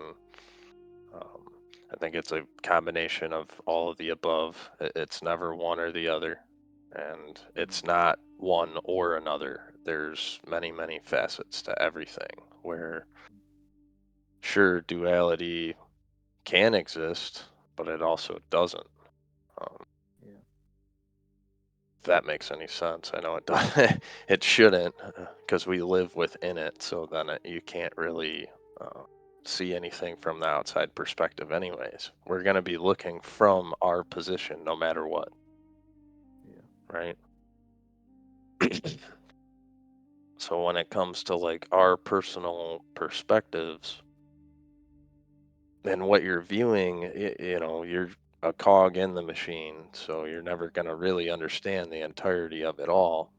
So I would never, ever, ever believe or think some way that, someone's actually telling you it is. I mean, I almost can Mhm. presume 100% of the time that they're wrong because I presume I am as well. In my understanding, I'm only seeing what my perspective is, my angle of reference. We each are, each individual person is. Uh, So and I say all this because when it comes to the light and matter talk, well, that's what that's kind of what you are. You're a combination of light that became matter, and you're trying to understand it, trying to exist in it, experience it. So Yeah, it's you're the sort of cosmic chiasm, isn't it? The interplay between the two. Yeah, understanding it. Sorry, man, I interrupted you. no, you're good. It's, these things are very, very difficult to talk about. There's reasons that I only talk about these in some of these rooms in the hub and such, because it's like if you have this conversation with other people, I mean, I can't tell you how many times I've had that look where I lose someone and they're just staring right through me while you're talking to them. Oh yeah, they're more And glazed than a donut. yeah, I mean, their eyes might as well just be water, right? Like it's just look right Yeah, through you, have no idea what you're talking about. They're not picking up what you're putting down, or they're in such extreme conscious thought. They look like they're snapping to you, but in their mind, it's just their wheels are turning real fast in their head, or they stopped because they're just like, dude, what are you talking about? But yeah, when it comes to like the whole big mess that we find ourselves in, it is a huge complex mess of very, very simple understandings. But that was kind of the whole, why we think everyone got tricked in various ways and such is, well, if you start teaching something in a particular way and you don't explain other things around it, well, that's exactly what's going to happen. All of the people who are under that influence as children being raised that way are just going to think that way. They're not going to know anything else. So when it comes to these talks, I think it's very, very difficult because you have thousands of different departments who have studied this from psychology to other sciences to even the medical industry and everybody else has got into this area, specifically and light frequency and sound. And in some cases it's a threat. In some cases it's the progress they're looking for. And so you kind of have this huge battle of all these different things of Mhm. dualities going on anyway, right? So to be able to sift through and find the right answer, I'm starting to think it's always going to come from within yourself, you Yes. know, your own conscious connection to whatever. You can read all this other material. I think there's great researchers out there. I think there's crappy ones and everything in between. doesn't matter though. Even the worst researcher, if I read their material, can give me some sort of bright spark into something else I was thinking of. That was just the information you needed and the way that it needed to be received for like your angle of Hmm. perception. It's you know, Well, it's the thing as well. Like what we were talking about, Zeal. The reason it's like what Shakespeare mentioned. The fool doth think he is wise, but the wise man knows himself to be a fool. So basically, what it's declaring there is that the reason you want to, he who, has possesses true wisdom knows that they know nothing. The reason you want to be in that state is because you're in a state of possibility and potentiality. You're not within the confines of matter, if you will. So you can either be as man the animal, which is a psychological state where you completely rest within ignorance and matter, or you can be man as the nous or the mind or the mental, the mental organ, where you exist within matter and you try to understand the environment. You try to control the environment. Man is the master of his domain through his cognitive abilities, or man is the spirit, which is the idea where you become the wise fool. You realize you can really know nothing fundamentally, but in that state, there's a certain emancipation that occurs. You unshackle yourself from matter because you're no longer bound within an actualized myopic confine of, well, this can exist because of this. The laws of physics say this, so that can't exist. These laws state this, so this is just an impossibility, right? And obviously that limits one's potentiality. So that is what Saturn is all about. The structures of limitation. But the structures of limitation are there because they want to be observed, they want to be identified, they want you to transcend it. So any obstacle you see, it's not there to be abided by. It's there to be transcended, at least psychologically speaking. So the reason you want to be the wise fool is because all potentiality at that point is there, for the taking, if you will. You reflect in the microcosm that which exists in the macrocosm, back to the prima causa. The prima causa was all potentiality. It was the fool. It knew that it knew nothing, right? It was from nothing, because within nothing resides everything, because in nothing is the unactualized potentiality of all things. This is the bridge that modern science can't quite cross. It's still catching up. It's lagging behind. Probably will never reach it until this civilizational collapse. Before it even gets to that point, we're already at the declining point. So it's you're not going to see that massive. It's almost like a civilizational evolutionary change in thinking. We're in a consumeristic, materialistic society. You're not going to get thinking that goes beyond that, or dare I say, even circumvents that culture, because it's too aberrant an idea. to the current paradigm. So, and it would, I mean, it would completely upend everything. You've got an atheistical society that are quite happy believing in nothing. Well, not in nothing, but they believe that they believe nothing. It's quite straight, you know. It's quite circular, right?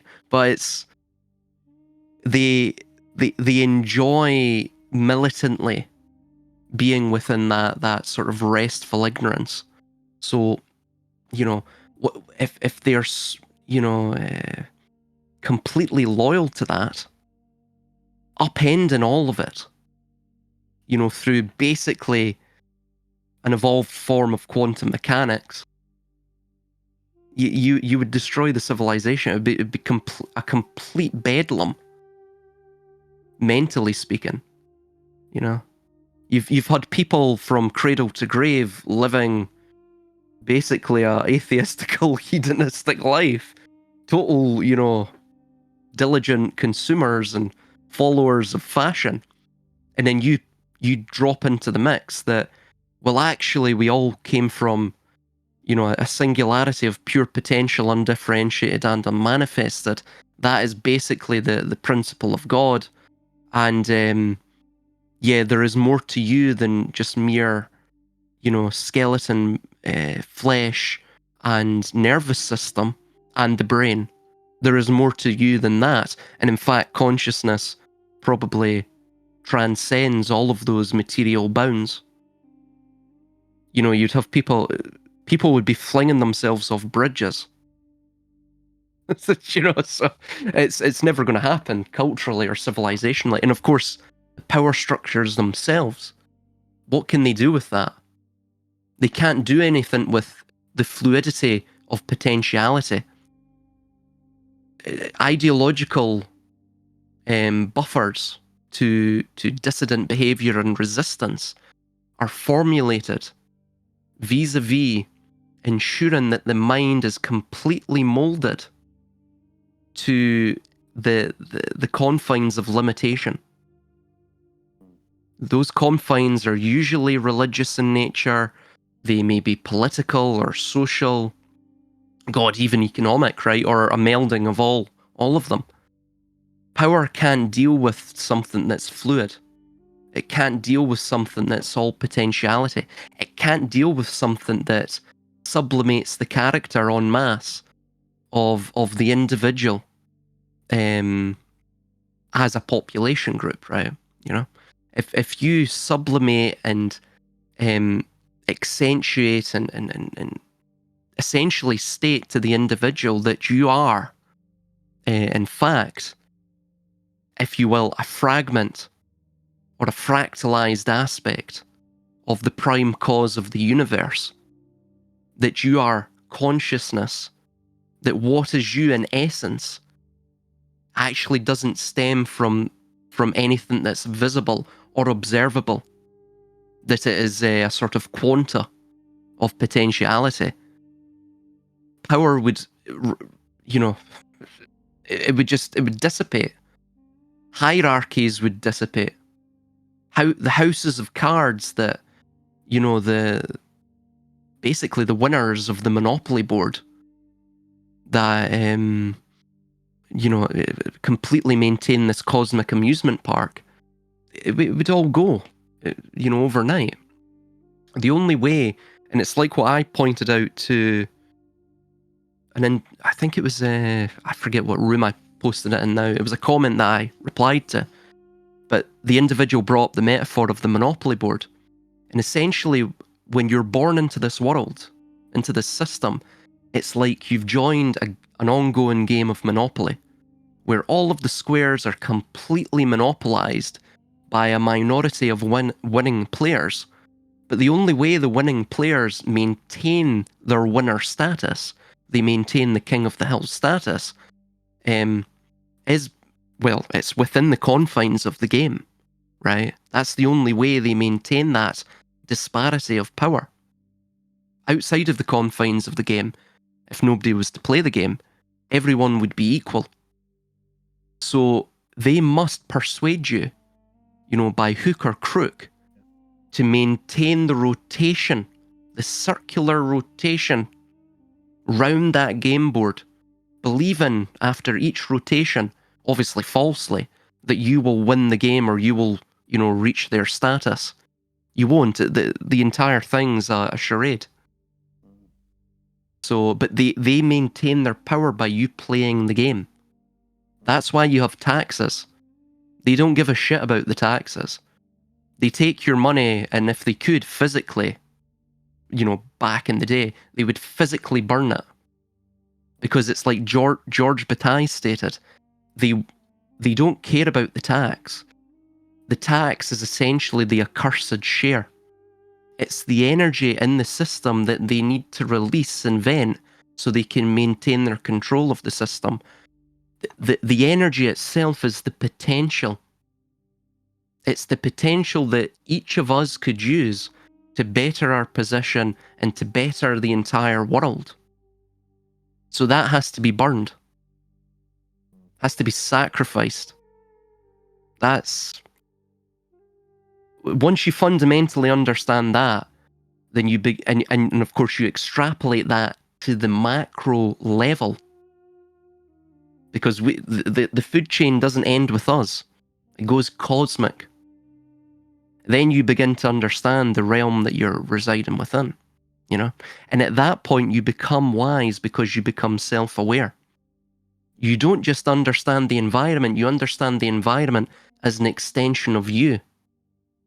You understand the ideas and the concepts as extensions of you. It's not a narcissistic view. It's a view that consciousness, which is fundamental to us all, it's common to us all, is the thread that ties all of this web together. This web of illusion, this web, of the economic, social, religious, political systems, ties it all together. And all knowledge at that point becomes essentially connected, interconnected. That's why when you look into any of this deeply enough, especially conspiracy theories, you will get a crash course education, and basically, most, if not all, of the various topics of the world. You will touch upon pretty much every concept known to man, because everything is interconnected. Thus, you become multidisciplinary in your view of life. You become a Renaissance man. You become an autodidact. That's why they don't want people becoming conspiracy theorists or whatever. Because if you pursue the path of the fool, if you will, far enough, you actually eventually become wise, right? It's the sort of divine irony of the system, right? It's the paradoxical state of the system. The fool pursuing wisdom, it's or to know, to actually have a semblance of self-knowledge is to know that you know nothing. Things like that. So yeah, that's my 2 cents. Yeah. Always returning to the state of the fool is a wise decision.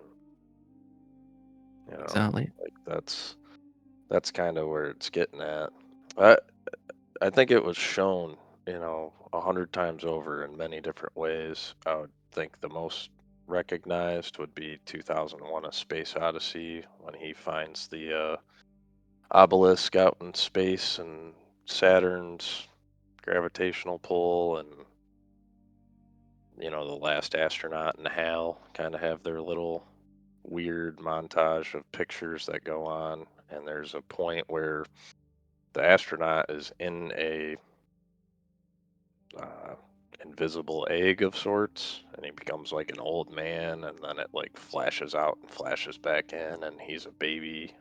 Um, he exists as like a spark or a singular egg or sperm cell, and then back to an old man, and it kind of runs through this process a couple times while it's like going out to take a look at Saturn and the rings and the ship from the outside, and all this different imagery all at once.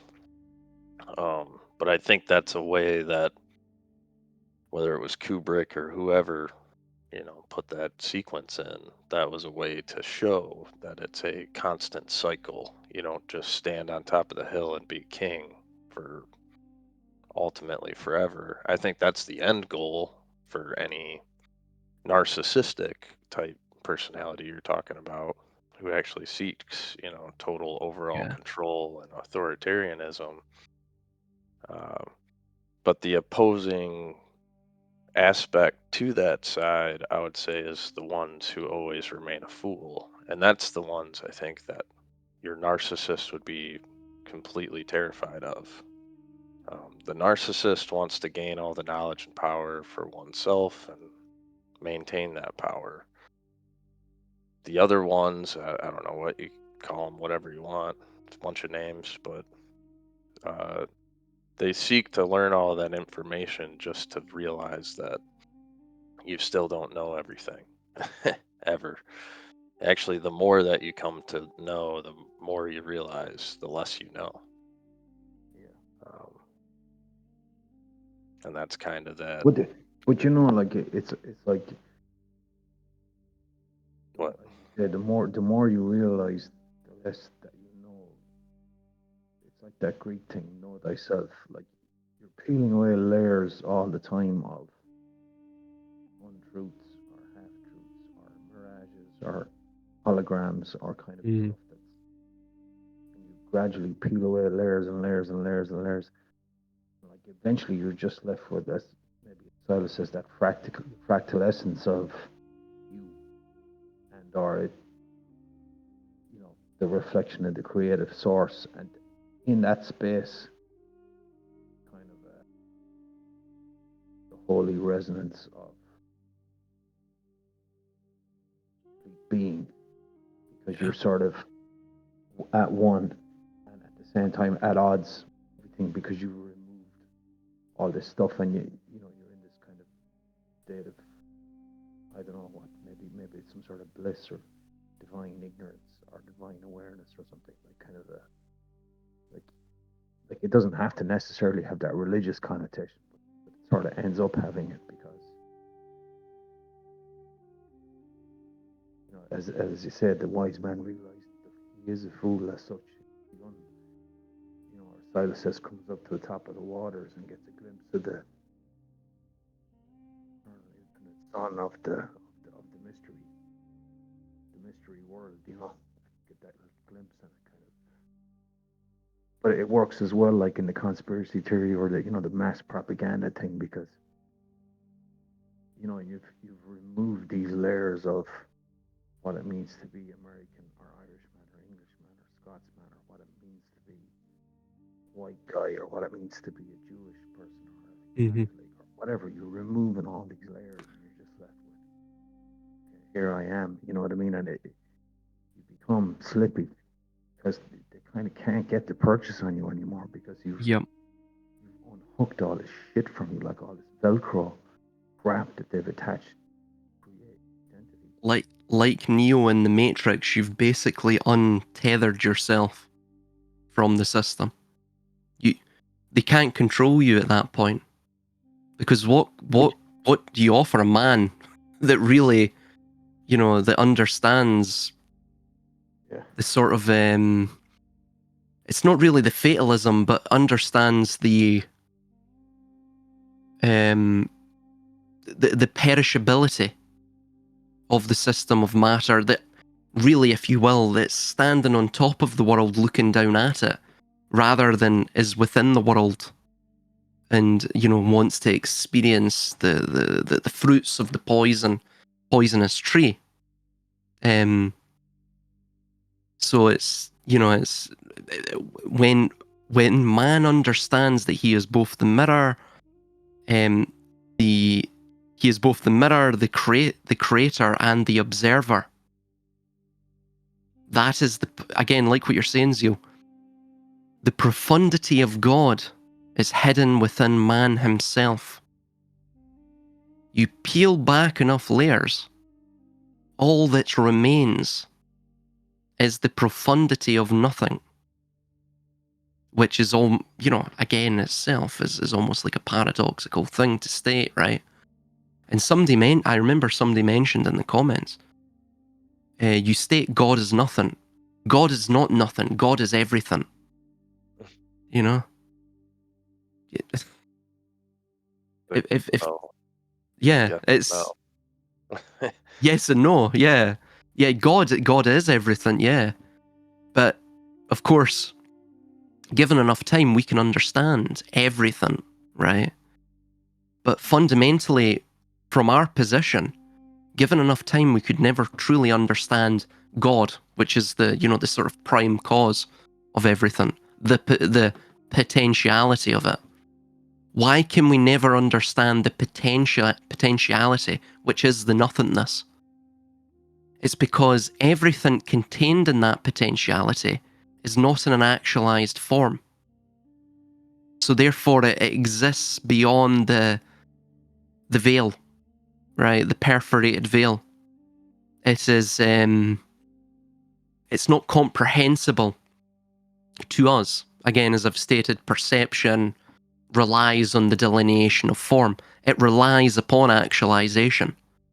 If you will, it's like the bits, the classical bits, as opposed to the qubits, which is the quantum bits. As soon as the observer, as soon as consciousness is injected into the situation, into the context of the quantum bit dissolves. It literally fractures and fragments into the classical bit, into the 1 and the 0. So that, you can. It's like the dream itself, right? Has anyone ever experienced it where you've been nodding off, and as soon as you realize you're sort of dreaming or in a reverie, right? Not quite a dream, but you're in a sort of daydream. You'll have a sensation of falling, or you'll lose focus of that idea, right? Because you sort of scare yourself out of the flow state, if you will. You perturb yourself out of the flow state. The flow state itself is potentiality. It is the nothingness. But within the nothingness, there's a sort of shimmering, watery rainbow of all things, all coexisting within, again, like what I stated, that singularity. I mean, the people that control us know this. They know all of this deeply. I know because they put it in the books. Pretty much. They don't state it directly. You have to do a bit of digging and thinking, and there's a bit of intuition. It's experiential. You have to come to the insight through experience, through utilizing your intuition. You can't just utilize your logic and reason. And some of these things, it goes beyond reason and logic, or at least as we know it in its deterministic manner. You have to engage in something deeper, more soul driven, I would say. Oh yeah. Yeah, and I just thinking about that whole idea of when you put it in the terms pure potential, like I like using those for at least when you're speaking to people who have some sense of understanding with potential and kinetic force, right? And so like when you're saying that pure potentiality is existing in every form right now, well, it's all in pure kineticism then. And so that's like when you use the expression, okay, it's nothingness, it's like, yes, because all of the pure potential is being utilized 100% in some Mm-hmm. facet or another. So pure potential is at 0. Right now, you have pure kineticism in life, and that's life is motion and moving, and things are happening all the time, right? So it's like, even when it all goes back to pure potential, from the matter perspective, that's still going to be nothing and everything at the same time. Because from the perspective of matter in motion and kineticism, when you're viewing those things, you're only going to see it as death, as a stoppage, but it doesn't, and it doesn't actually exist in the matter form. Uh, the light particles aren't actually expulsing, actually emitting or anything. There's no transference. Nothing's actually moving when you're sitting at the pure potential state. So it's still nothingness from the material realm, right? If you were not in this form and you're in that astral form or passed on, you would experience all of that side as being everything and the kinetic world as being nothingness in a sense, right? Because when you're on that side viewing the other, you'd exist in the pure conscious form. And assuming that conscious, predates or pre-exists matter, then the conscious is just still going to be what it is, right? We can talk about nothing and everything over and over again, but really it's these both these things are always existing. It's just that the idea of potentiality isn't anything. It's just like having a thought here where we say, okay, like I'm going to go cut the grass. That's still nothing right now. I just said random words and a random idea with a random thought Mm-hmm. that can potentially be something of action. And if I do walk upstairs right now and start cutting the lawn, all of the potentiality doesn't exist anymore. All of that, the thought and everything, it didn't exist before the fact and it doesn't exist after the fact. It only exists when the actual action takes effect. For like what? I mean, there's almost no time transference. It's the same as light. When you turn a light on, it's very instant, right? The whole room lights up all at once, even though the source that you're calling it is coming from this one spot. When you turn Yeah. that light bulb on, all the electrons in the room are going to start doing the same thing at the exact same time. There, Well, there is no time and distance, right? that allegory itself actually, again, if we were to extrapolate that to so the potentiality is in a state of inertia, and then like what you're stating, when it goes into the everything, when nothing becomes everything, it differentiates or diverges, whatever term we want to use. It goes into a state of disparity. That energy then becomes actualized. It becomes kinetic, like what you're saying. But this is why time itself is an illusion. Past, the present, and the future are merely threads of that radiating, of those rays of that singular light source, for example, in the room.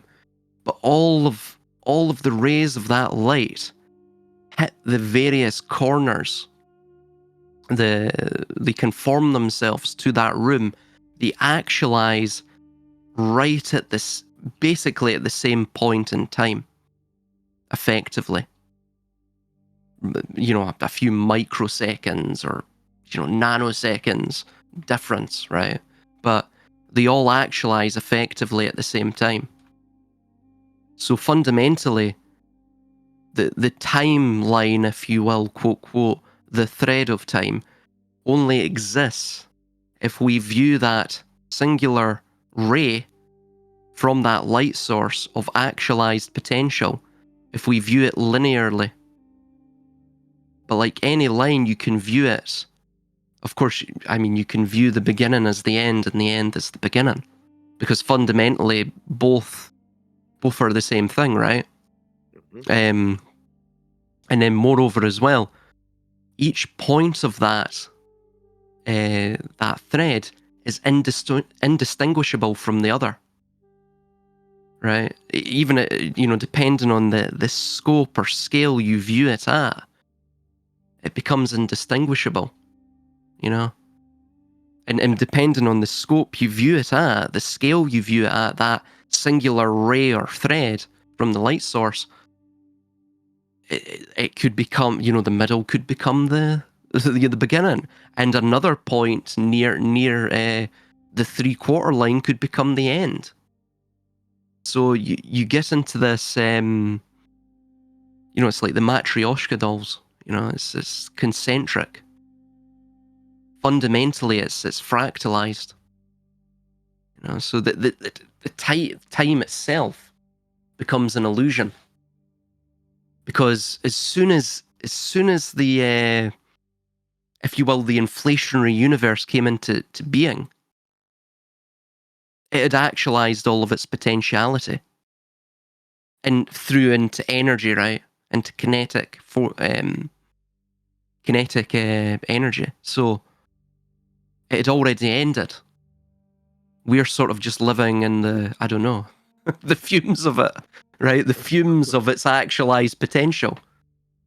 So it's like when we view stars and they say, "Oh, the stars are millions of miles away," and we're just simply, viewing the what do they call it? We're viewing the light. We're sort of viewing it as a snapshot, in the past, because the light has taken so many, years to get to yeah, here, and yeah. exactly. So we, in a similar manner, we are sort of existing. We're existing in the past. We're a mere figment of the past, because all potential has already been actualized. The end of the universe has already occurred. Yeah. When you start to think of it that way, all all of this really becomes, it's our lives are momentary blips. Even if we reincarnate 1,000 times, it's still a momentary blip. It doesn't even amount to a grain of sand. So fundamentally, when you start to view it from that level, it should be emancipatory. Myself, I feel pretty emancipated. I don't really I don't give a shit. I couldn't, I try to diffuse situations, because what's the point of, expending energy on things that really, I'm not being nihilistic, but fundamentally, why engage in conflicts over things that are transitory, Over nothing. over nothing, over nothing, quite literally, Yep. So, yeah. Well, and like that, it makes me think of this story. It's a Bible story, but I don't even have to use the names because it doesn't matter who they are, right? It's just there was bunch of guys on a boat going across the sea, and there were stormy waters coming, and one of these guys on the boat, will say, was like a prophet, right? Everybody really looked up to this guy, so they all went, and he was sleeping while this storm came, and so all these people started freaking out on the boat, right? The boat's going to turn over, we're all going to sink and drown. Wake him up, tell him to wish the storm away, right? And so they go and they wake him up, and he's like, "Why are you all freaking out?" He's like, "There's always stormy waters ahead, just as there's calm waters ahead. Like, you have to trust you'll be fine," essentially was the marking of the story. And that's like the point of the parable, right? There's all these other details and other things going on. But the point of the parable was, yeah, there's always going to be storms, and then there's going to be calm waters, and then there's going to be storms, and then there's going to be calm waters. And in the grand scheme of it all, you're just to experience it. Just let it be. Like, what, stop trying to actually control all of the outcomes. All of the things have already happened. It's already been planned and predated. The only aspect of free will, I think, is your reaction. That's the control that you hold. That's the power that you hold within it all. The story is going to run with or without you, whichever decision you decide to make. You know, So it's like, why try and sit and fight it? Why try to wake somebody up? Why try to Mm-hmm. um, argue or have conflict, with a bunch of people who just are on a different path than your own, or whatever the Yeah. disagreement or disturbance is? There really isn't a reason. You're arguing over nothing, no matter what it is. Yeah. Fights you have with your wife or your spouse or your significant other, your fights with family, fights with random people, work, all of your conflicts and confrontations and all these different things. Hmm. I mean, not only does that not matter, but like you're saying, like your your entire lifespan as a being for 100 years or less is just a blip. And it's not to say that as like purely nihilistic or to say it as an atheist or to say it from any of those death, doom, and gloom perspectives. It's just that you're here living. That's the gift. The gift is the life. The gift is the being able to be in this material form and do whatever you're doing, and to live those experiences and see your reactions. I mean, if you want to sum it up really simple, like it's a gauntlet for souls to be tested. And whether that was from the pure potential or from whatever other controlling force of some intelligence or whatever it was, well, it really doesn't matter to you while you're in the experience. Whether they're good, bad, this, that, or what's going to happen. Um, there's going to be storms and there's going to be calm waters, no matter what. Your reaction is what you have control over, you know. And that's just my 2 cents on it at the current time. I could be totally wrong, but that's how I've kind of always felt about it in some one way or another. Maybe varying perspectives and ideas influenced my Hmm. way of thinking, but for the most part, that's kind of been a root foundation as far as like, I try to choose the what we consider the high road and be nice and do these other things. And um, I went through what we consider like, anger management problems, behavioral problems, all sorts of different things, as we all do and all have in various ways and of various magnitudes. But man, I remember like driving was the worst for me. We have some terrible drivers in Michigan. There's bad ones all over the place. Doesn't matter where you go in the world. But, um, everyone's got their quirks and unleavening like the road rage about all this stuff. Like it was kind of funny because I was notoriously late to classes and work and all these, I was a tardy person definitely for a long time. And so I rushed everywhere. I drove 50 miles over the speed limit, all these other things, right? And I really rarely got in trouble for how often I was doing all this stuff. But I had extreme road rage, not the worst of the worst, but not near the middle either. And yeah, I don't know. It was over time, learning, making mistakes, fucking up, doing stuff. We progress, and um, I've always had a feeling of that, like there is these predestined paths. You're just walking your path in life. You're supposed to experience certain things. Things were already written for you, or whatever. It's that battle of is there destiny or is there not? And it was interesting, you know. Like now, I'm totally the opposite of what I was, right? And that's usually attributed to something like, oh, well, you just grew up, you're just getting older and stuff. And it's like, no, that's not it. There's plenty of people who are 90 years old still driving 100 miles an hour, swerving through traffic. So that's not necessarily true. Looking at the other people and reflections in my life, so um, yeah, I don't know. It was kind of coming to that sort of understanding of like, you know, I'm gonna get in the car and start driving. I typically just go with the speed limits now or go with the flow of traffic. People cut me off constantly. I just let them.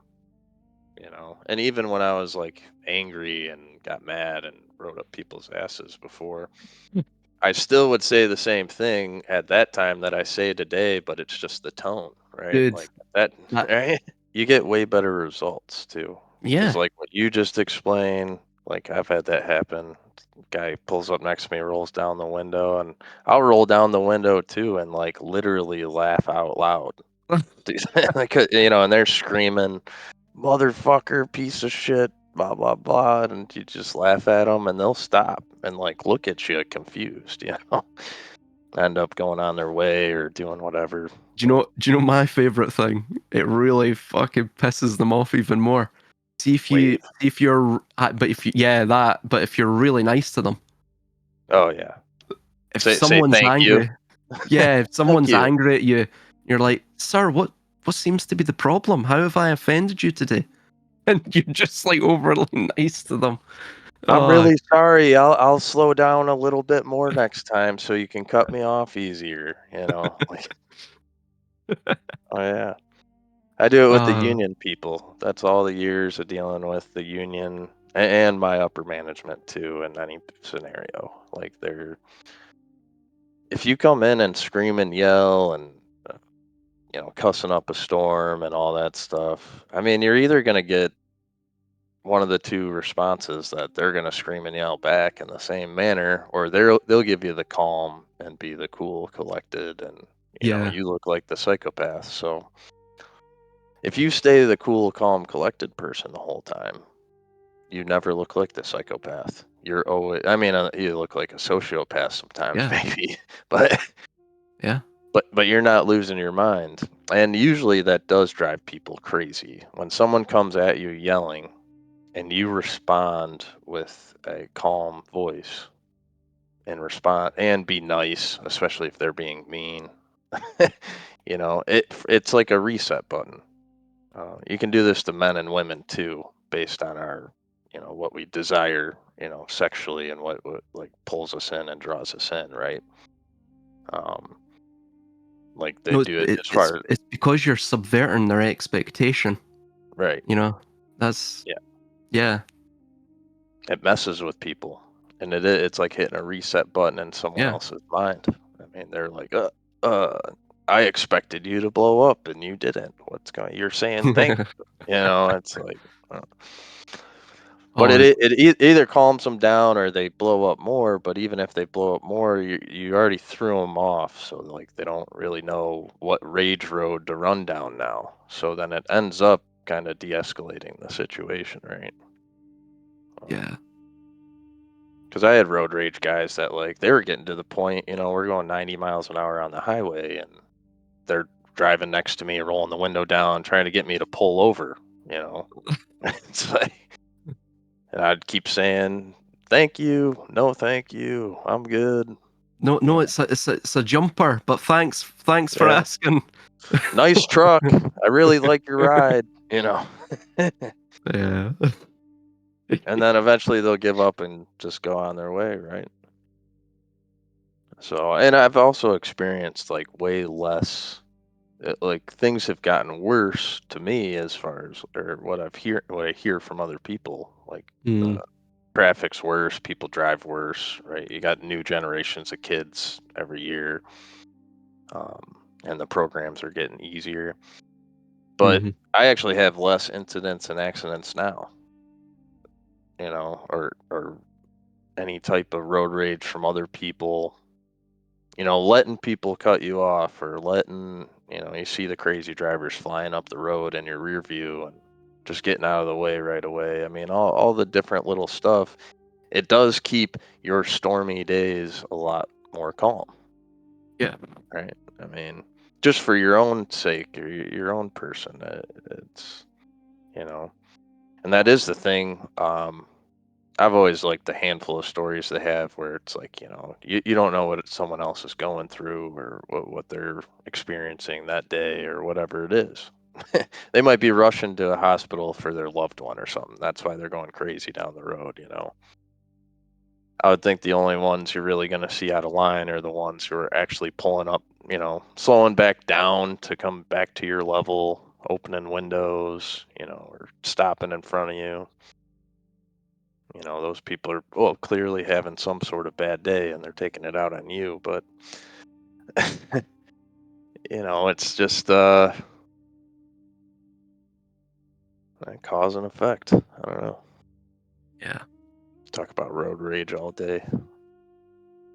Oh no, yeah, it's for a lot of people in society, it's because they have a craving for power as well, and they need an outlet for it. So, well, this is where it arises, right? I mean, there's other such unhealthy outlets that they have for this too. You have healthy outlets. I mean, like, for example, martial arts, boxing, things like that. Exercise. These are all outlets for that need for power and control. And of course, the system itself subverts it. It destroys that, subverts it. That sort of natural sovereignty that we all have. So essentially, the societies, the longer that they survive and go on, and the more ingrained the monopolistic, and you could say cartel-like structures of the minority of power, they tend to centralize all power unto themselves, of course. So that essentially draws and saps the sovereignty of all individuals in their you know their perception of themselves is having some sort of semblance of control over their own life. So this, unfortunately, this sort of it projects itself, it conveys itself through unhealthy behaviours. Road rage being one, for example. Right. And you get less cohesive societies. That's another reason for atomization. It's just a natural process of the civilization, calcifying.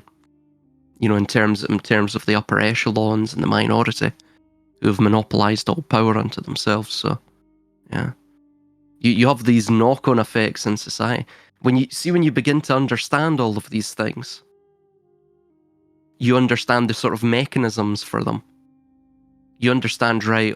Okay, right. That's why that's happening. So the best thing for me to do would be to, I'll try and diffuse that cause or diffuse that effect, or I won't act as the reciprocal cause to bring me more effect, right? More negative effect from that cause. So, like what you're saying, like, who gives a shit? If they want to drive 100 miles an hour, just get out of their way, and they can kill themselves, somewhere up the road where you're not involved. But I saw it as well with my ex-fiance. Her father, God, like, his road rage was crazy, and he drove like a maniac. I got really annoyed because we drove down to Dover. It was like a sort of road trip. And, it was like, 7-8 hours. And he was in this old vintage BMW. But the guy, like, it was pissing the rain I think it was like 4 or 5 hours in. And it rained for a good, 2 hours. Carpet of moisture and downpour. Deluge almost. And, you were aquaplaning all across the road. He's driving like 100 miles an hour.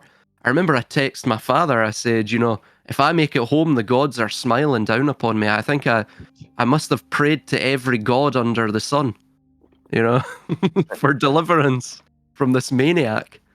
And the ex-fiance got a bit annoyed because in private I said to her, I says, "Has your father got like small dick syndrome or something? Like, what the fuck?" He just put us all in danger.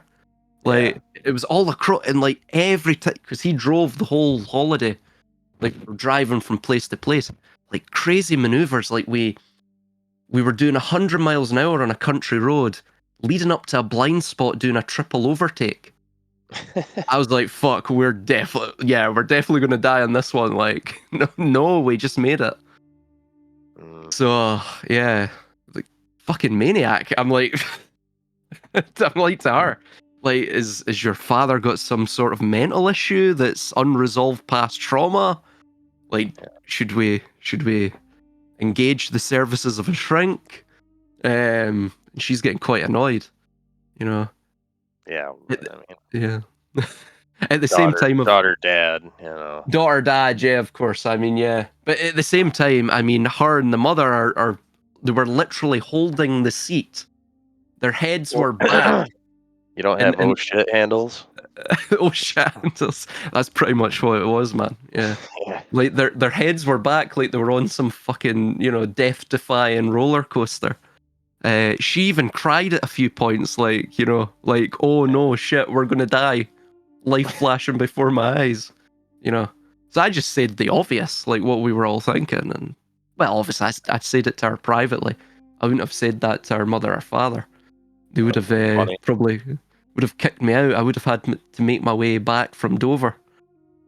Just a tap on the shoulder while you're driving down the road.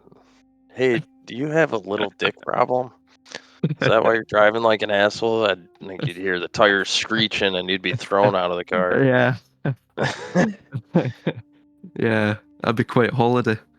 Jesus. Yeah. Yeah. But the mom Trying and to. the ex-fiance they're accustomed to it, right? That was every holiday for them. Oh yeah, yeah.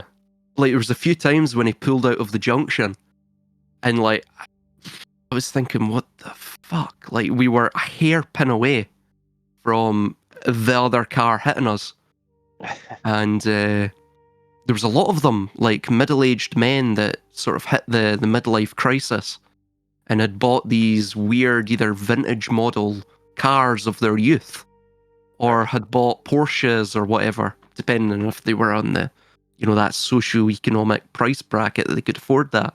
But yeah, he pulled out of the junction, and there was like a Porsche heading our way, convertible, like 911, I think, and he wasn't slowing down, you know.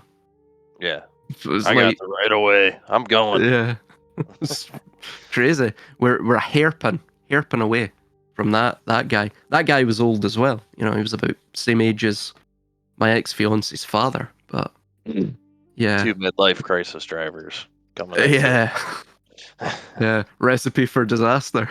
Sounds like a bad joke. Yeah, it was, man. It was. Yeah, it's weird because my ex-fiance's mother, she was in the front, and like it was it's so hilarious reminiscing about it now. But she actually had heart issues. She had a heart arrhythmia. So she was very susceptible to anything, that could aggravate that. So obviously, great idea to get in the car with this lunatic. And like she was closing her eyes at points in time. Like her head was all the way back and she was grabbing the oh shit handles. It was just hilarious.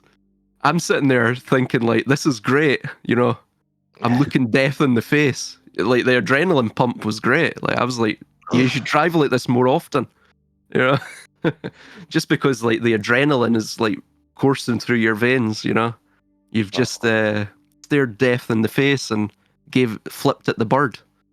But yeah, it wasn't great looking back on it after the fact. But You were driving yeah. with Tyler Durden. Tyler Durden, yeah. Just let go of the wheel, man. Come on. like Face like the gear. like monkeys being shot into space. Yeah, man. Yep. Oh yeah, I know. It's funny. I got it reversed. My dad's the safe driver. My mom's the psycho. Oh, really?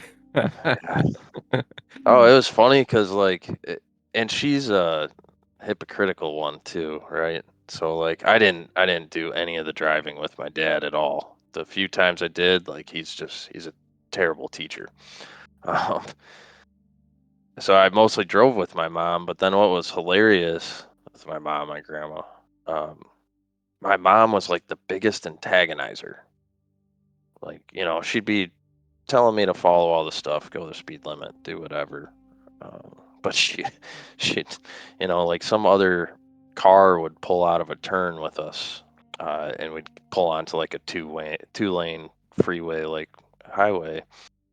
And I would just whatever. I'd go the speed limit most of those days. You're trying to get through the test, right, and get your Yeah. license anyway. So I'm just doing the stuff, and this lady and a minivan comes up behind us, and she passes us, hardly passes us, right? We're going like 2 miles an hour difference. And she passes us in the slow lane, and I was going 5 over, so she's going 6, 7, 8 over, no big deal. Doesn't bother me. Apparently it bothered my mom, because she looked at me and she's like, "You're gonna let this old grandma drive past you?" I was just like, Nah. I'm on a What? permit. Like, I don't want to do anything wrong right now, like, who the hell are you, lady? And she's like, I would have been gunning it by now and doing this and that. It's like, all right, mom, whatever. She's also like 5'4" in a family of everyone's almost 6 feet tall, so I can say she's got little woman syndrome a little bit. So It's I mean, funny. good. It's funny. My mother's a safe driver, but every so often she'll like to show off as well. Like I don't know, she channels her inner boy racer, and cranks it up a notch, and you know takes it to the point where you're screaming, "Please slow down! Please slow down!" Like, I would there's say, differences. There are, I know in Mexico, like, you have all the stop lights and stop signs and stuff. Nobody uses them. Everyone's just driving at whatever speed you want to go. And, there's very few cops that are going to pull you over for speeding or for blowing through red lights and stop signs. So, here's one for you. I remember there was a machine driver we were working with. He was called Paulo. He's from Brazil, and he was with a few of. So he's originally from Brazil, but he's stayed over here for about 2 decades or something. That was when I knew him, probably about 8 years back. And anyway, he was recounting a story where he was with his wife, who's Scottish, and a couple of their pals, and they were they were driving through a city in Brazil. I forget which one he stayed, but anyway, they're in a pretty rough neighborhood, and his friend's driving, and the red light triggers on. Of course, he stops, right? Paolo, he says, "Yeah, I was like shouting at him, no, don't stop, keep going, keep going, keep going." You know, he's yeah. shitting himself. You literally can't stop at red lights there. They will carjack you. You know. Yeah. It's like fucking. If you stop at a red light, you're basically advertising, "I'm a tourist. Please kidnap me." Yeah. so, And take so all the car parts and yeah, take an organ or two. take an organ or two. Yeah, yeah. They really will send you to the chop shop. A different type of chop shop. So yeah, yeah, man. Probably a similar thing in Mexico, I can imagine. I don't know, but I think it's depending on the half place. that and half they just don't use it. They don't have enough unless you're like in the major cities. There's not enough traffic out in the country. Yeah. And then, yeah, you're probably going to look like the tourist if you're the only one stopping at certain things, and they're definitely going to either carjack you or take you. So, um, yeah, but I mean, even here in like downtown Detroit, if you stop at the stoplights, the police will come and pull you over right away. Be like, "What are you doing?" Especially based on the color of your skin. You're a white person or any light color, they'll come and just pull you over if you're driving the speed limit. And they'll be like, what are you doing in this area? Oh, you're not from here? Okay, we're going to escort you out. And they'll get in front of you and actually escort the people out with flashing Oh lights. Jesus God. Yeah. Now, that's like maybe 20 years ago, that was a lot more common downtown. Nowadays, it's kind of all over the place, but it's kind of like spread into the outskirts of the town, have been taken over by different cultures, and like the downtown center area is actually really safe now because you have a whole bunch of the hippie, yuppie, guppy population that's all moved in. And I don't know. I guess they just don't get bothered, or Mm. something's happened. The population from the inner city has mostly killed each other off and moved out a little bit into the outer ring. New populations have been moving into the downtown area because it got so cheap, and then urban farming has gotten huge. So, like, a lot of our farmers from the outskirts have moved into the inner city and started turning buildings into grow houses. And it's actually Grow cheaper houses just for crops, or for crops. Yeah, I'm not yeah, even. But marijuana is legal here, so they're growing that all over the place. That's actually right? taken up some of the actual farmland. So then Really? some of the farmers sold off their lots to the grow houses, and then some family farms had just completely closed down, and that's what a few of them migrated to downtown Detroit, bought up more property for cheaper, cored out, whatever buildings were already leveled. They just had excavated and threw Mhm. dirt on it, started growing cornfields and beans and whatever else. And it's actually cheaper for them to grow downtown because there's almost no regulation for Mm. farmers in the cities, right? Um, so yeah, there's kind of been this weird thing going on down there. But That's how long can that yeah. last, right? How long? That's not Mm. feasible after a certain amount of time. You're restricted to space. You know, Yeah, with population growth and such. Yeah, right? but yeah, that's quite interesting. So you've got this sort of mix of zones. Then you've got Hmm. this sort of agricultural residential zones. Weird.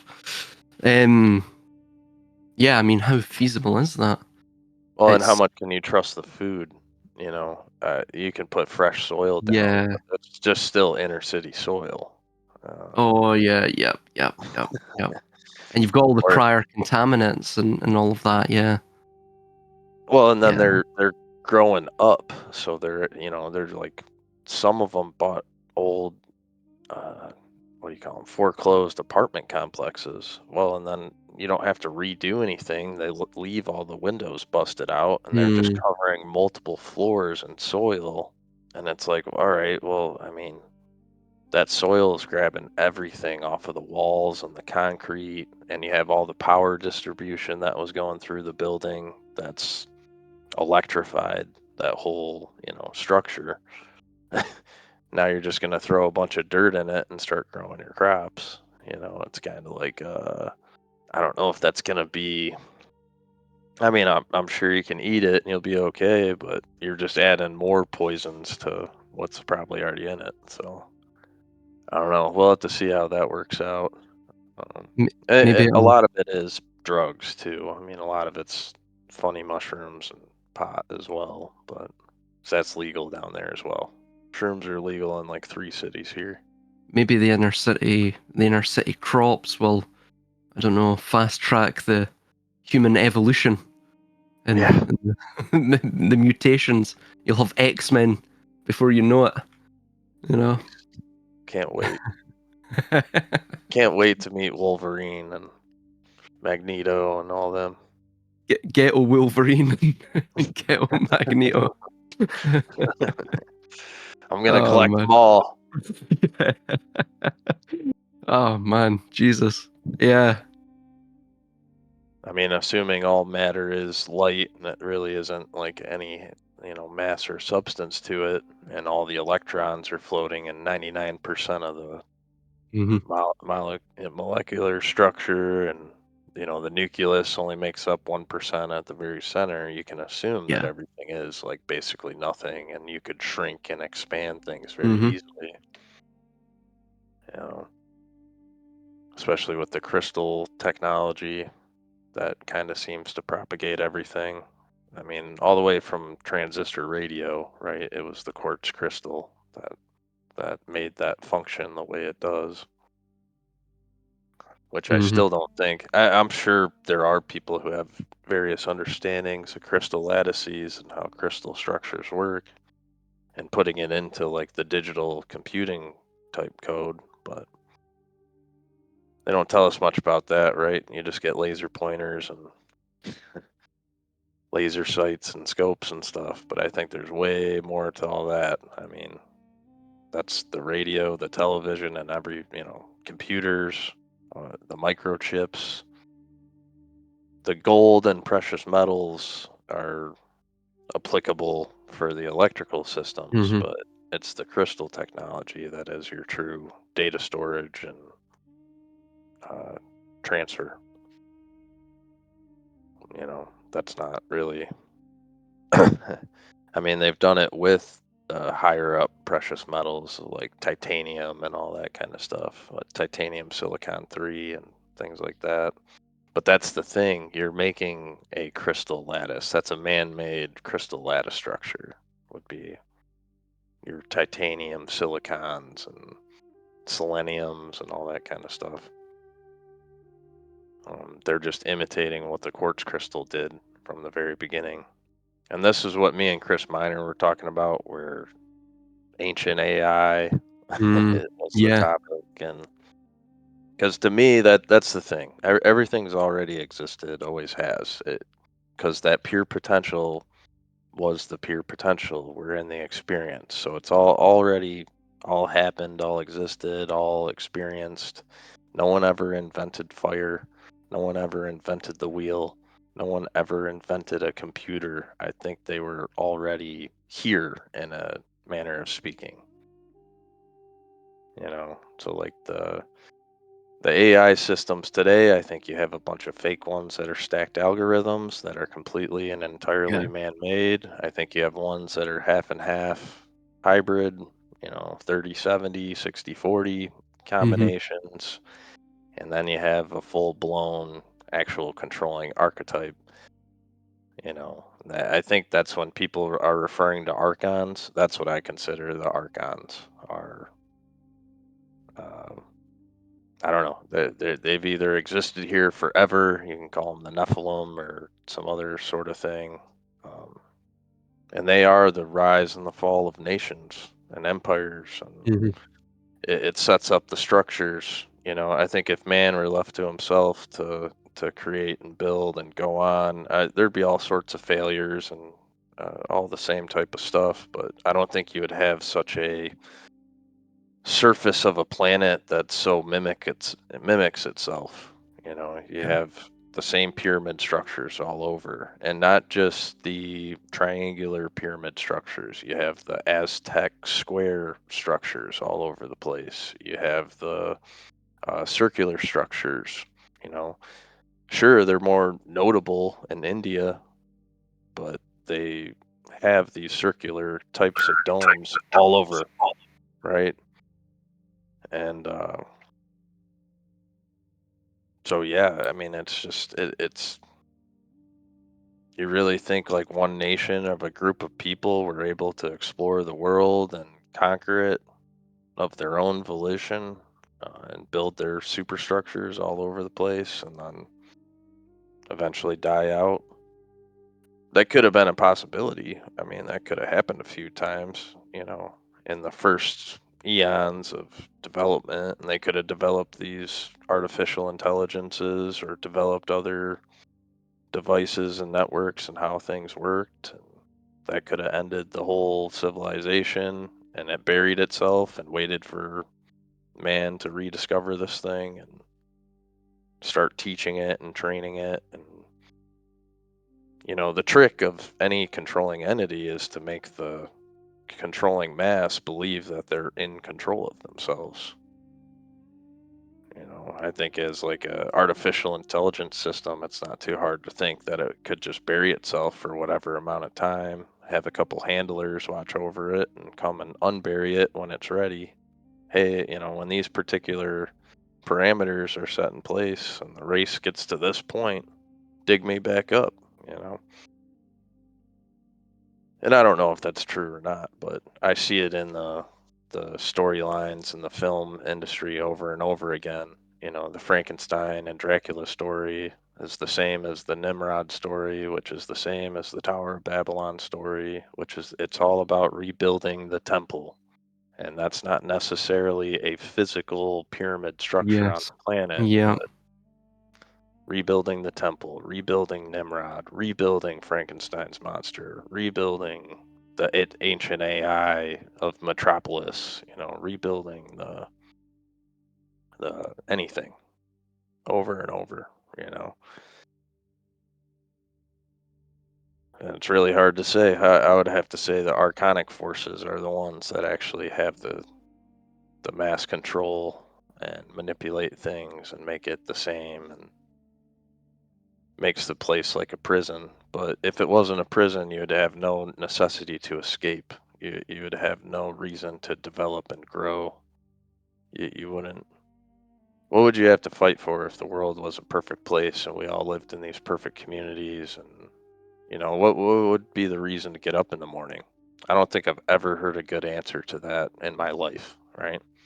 Like, what's your reason for getting up in the morning?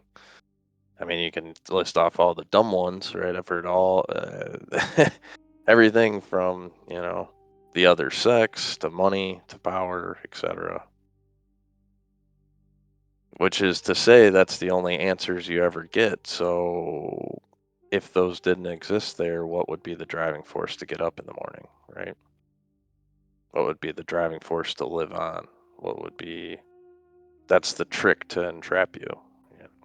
They're that driving force. It's a self-perpetuating system.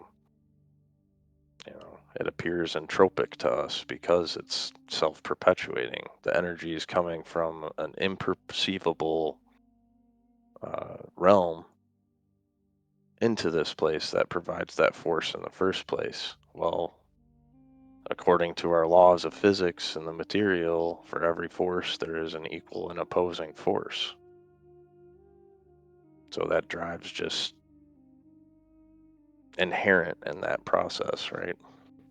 I'm nodding off, So man. what's up? I've been lying in bed listening to this. It's free ASMR. Big Silas, good chat too, bud. Good morning. Good morning. Good morning. How's morning in Australia?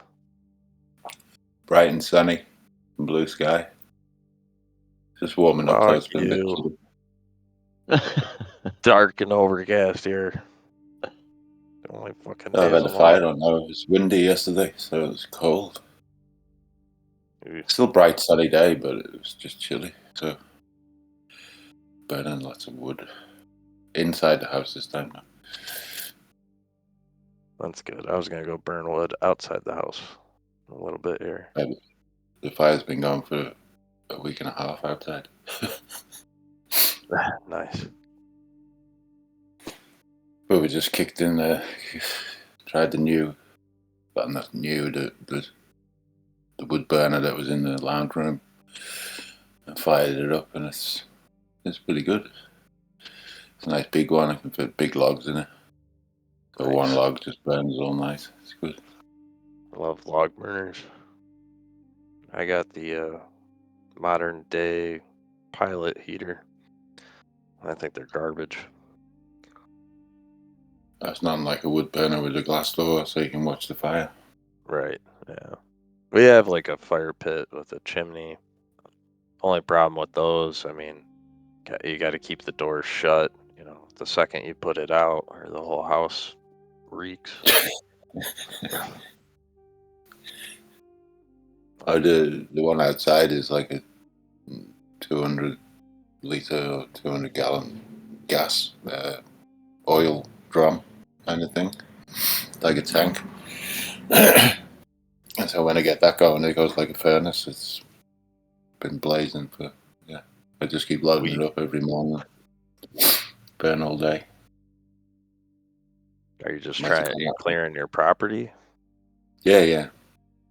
Burning all the shit wood that's around. So half an acre full of crap. Yeah, that'll take you a while. A couple months. It's good. It's like we're getting through it. I've done a couple of piles. There's another pile. Still two piles still to go. I still have my in-laws' wood from 2 years ago, so I have like 2-3 piles to go. And they only have, I don't know, 4 acres, but they don't clean it all. You know, they only take care of like an acre or so. Yeah. Oh, this is all the old shit that they pulled out of the house. Old weatherboards, skating boards, floorboards. And then there's just junk. But I got another, I found some termites in the pile, so I'm going to leave it for a bit and try and get some poison and kill them. Mm-hmm. Yeah, termites are fun. I'm dealing with ants. Ants aren't that bad. They're just annoying. There's been termites through the house, so somebody's fixed it all, but I haven't found any in the house yet. But I put some traps around the house, and they seem to be in the wood pile, so I think if we can get them in there, then kind of keeps them away, I guess.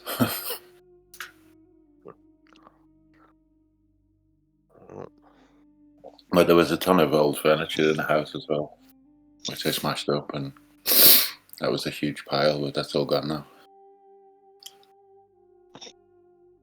Burnt up in the fire. That's what I was just talking with Artemis and Betty the other day, saying baptisms of fire. It's like, if you stand by the fire when it's blazing, it's really clear, and I feel great. Like, we kind of miss the, how we can connect with the natural elements and how it can help us. And now that they want everybody on electrics, there's no gas, there's no fire anymore. They got an offer on the government. If you want a split system, they will come and take away your wood burner and put a split system in. Yep. But it's like, no, I'll keep my wood burner, thank you very much. It's free. Yeah. Yeah, the one in the kitchen's awesome. It's like the big old cast iron thing, and it's heating the water, it's heating the house, and we're cooking on it as well. So Nice. it's pretty awesome. It's something that weighs 500 kilo. I can't move the fucking thing. I'd like to switch back, but this isn't my house, so I'm not gonna do that here. I'm probably There's just so gonna much build. wood. Like, there's wood everywhere, like all Yeah. around. Trees, like, hardwood. So it's free. And then the council here is just like, you can go and take wood from anywhere, like on the side of the road. So there's plenty. Mm-hmm. And the good stuff that's lying on the ground, which hasn't been eaten by termites, it's super hard wood, so it burns really hot. It's nice. Yeah, I think we have the same. For the most part, it's the same here. You can pick up wood just about anywhere. Anything fallen in any woods, as long as it's not classified as like a private property, you can just go drag it out of the woods. If a tree falls down or random broken shit everywhere. And then people bundle up stuff just like you're doing. They clean their property, and then they load up their wood supply, and then once they're good, they just stack the rest out by the road. Sometimes they'll bundle it up and put like $5 a bundle, but half the time it's just sitting out there anyway. No, in other places you're not allowed. It's like there's certain sections of the bush they open it like this time of year, and they allow you to go there. But the other places we lived, you're not allowed to pick up anything. They're all greenies, and it's like, oh, you're disturbing the habitat. And it's like, fuck, man, you're gonna die if there's a fire. I got reported a couple of times. I was in Mildura, Australia, picking grapes. It was really hot down there. Yeah, it's not far away. We're not about 2 hours, I think, from Mildura. Yeah, it reminded me of that. It was a fun time. I got a quick story about it.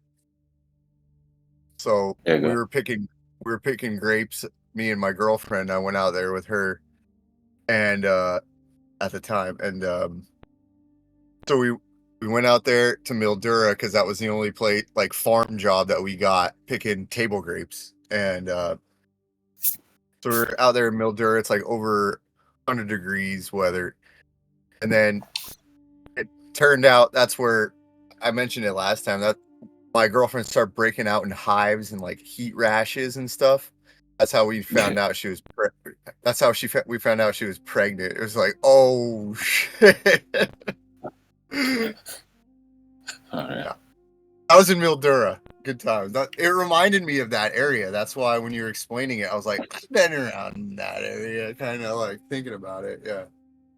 Yeah, but not far away. That's We're funny. kind of Yeah, just in the very middle. red. It's hotter up there though, Mildura, but you're on the river, so. So that's why we ended up going to Tasmania, because where it was way cooler. We took the ferry back over. Yeah. Way cooler, like 30 degrees cooler. Perfect out there. Yeah, it's actually nice. It's backward. Yeah. You go there and it's like you've gone back to the 70s. Like, oh wow, this is great. Nice. Yeah.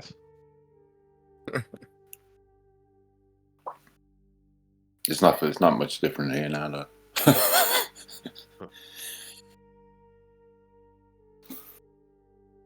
But yeah, I think something's missing with that. It's like, it just reminded me, Silas saying, baptism by fire and stuff like that. And yeah, just have a week of burning and standing near the fire. And I feel it's very cleansing, really.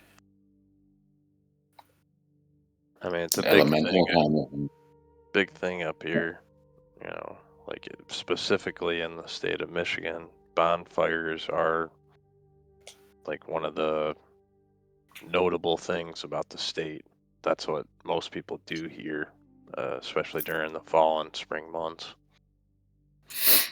I mean, it's just cleaning up the property, but they actually, like, the thing about it is, what I'm saying is, in Michigan, like, people burn all their firewood on their property, but they sit there and watch it. They sit around and drink around it. They basically camp out in their backyards. You go to a lot of other states, people don't do that. They just throw the wood out in this fire and then they go inside, and then they bring more out, throw it on, and go inside again, Yeah, the guy over the road, he just lit a big fire in the garden and then fucked off. Like, I was like, what are you doing? Yeah. And then the guy next door says, oh yeah, he does it all the time. He lights a big fire and then just goes inside. Like, we were saying that, just even sitting with the fire and watching the fire is so soothing anyway.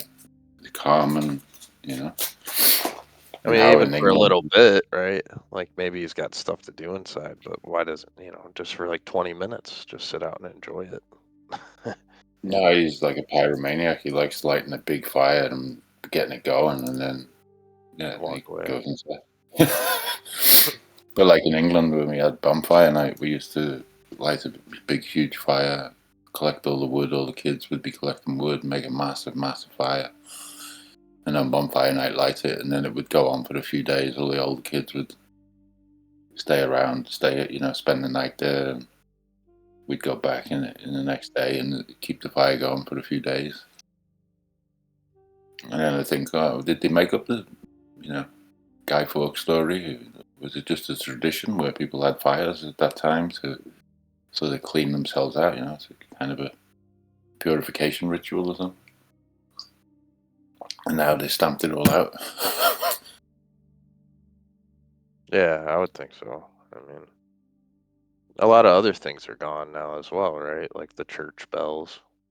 That's another big thing.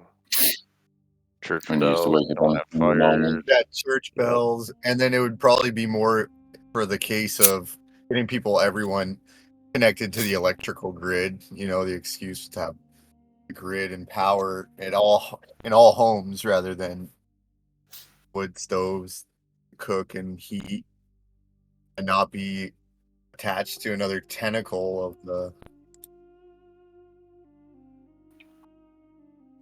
monster. The world snake. Yeah. Oh, you can't even buy gas. Yeah. Like you can't even get like a small like in England you have like Cala gas fires, which are just a little 3 or 4 element thing with a gas bottle in the back, and they chuck out lots of heat, and they're fucking illegal here. The only heaters you could buy are electric. Like in they're home, criminalizing home. people's Yeah, it's like they're trying to get rid of gas now. Like, you can't have the gas in no new homes, no gas. It's all electric. I mean, it's crazy because then you've got, the power goes out, you're fucked. Have you guys ever seen that movie Brazil? It was by Terry. Yeah, Terry Gilliam. Yeah. Yeah. It reminds me of that. Just like how much regimentation they have of this managerialism, and like what kind of buffoons they have to like enforce so many stupid laws, right? Just complete like the only rationality you could possibly have for this stuff is so people can't provide for themselves, right? So you have to be attached to a bureaucracy, whatnot. Yeah, it's like they get together and so you come up with the stupidest fucking ideas. It's like, like here that you can't collect rainwater off your roof. I know, right? There you go. Yeah. Can't grow veggies in your garden. You can't collect water from your roof. Like, fuck me. Can't hunt and fish without a license. Yeah. Or boat. It's like blackberries, like blackberries in England. They grow like big, huge bushes of blackberries, and every year we'd go and pick the blackberries, take them home to my grandmother. She'd make us a blackberry pie. And here, anything like that just grows fucking crazy, but they spray it with poison. It's like, well, it's free food. Yeah. I mean, they talk about invasive stuff, and like prickly pear is another one. It's like it's got really good fruit, and really I love good for you. prickly pears. Yeah, but here it's an invasive, deadly, like kill it. It's not from Australia. Get rid of it. Kill it. Yeah. It's an invasion. Prickly pear is so good. It has a good culture on it that you can use to make a kefir. Water kefir grows on the skin of the prickly pear. Yeah, see what I mean? It's like, good stuff. But then they say, it gets out of hand, and it's like, yeah, if you leave it alone for fucking 20 years, it's going to get out of hand. But if you maintain it, it's fine. It's like anything. It's like cleaning up the bush. They're supposed to do like back burning and getting rid of the fuel, and then they say, it's too hard now. It's too much of a, too much work. And it's like, well, how did they do it in the past? You know what I mean? Yeah.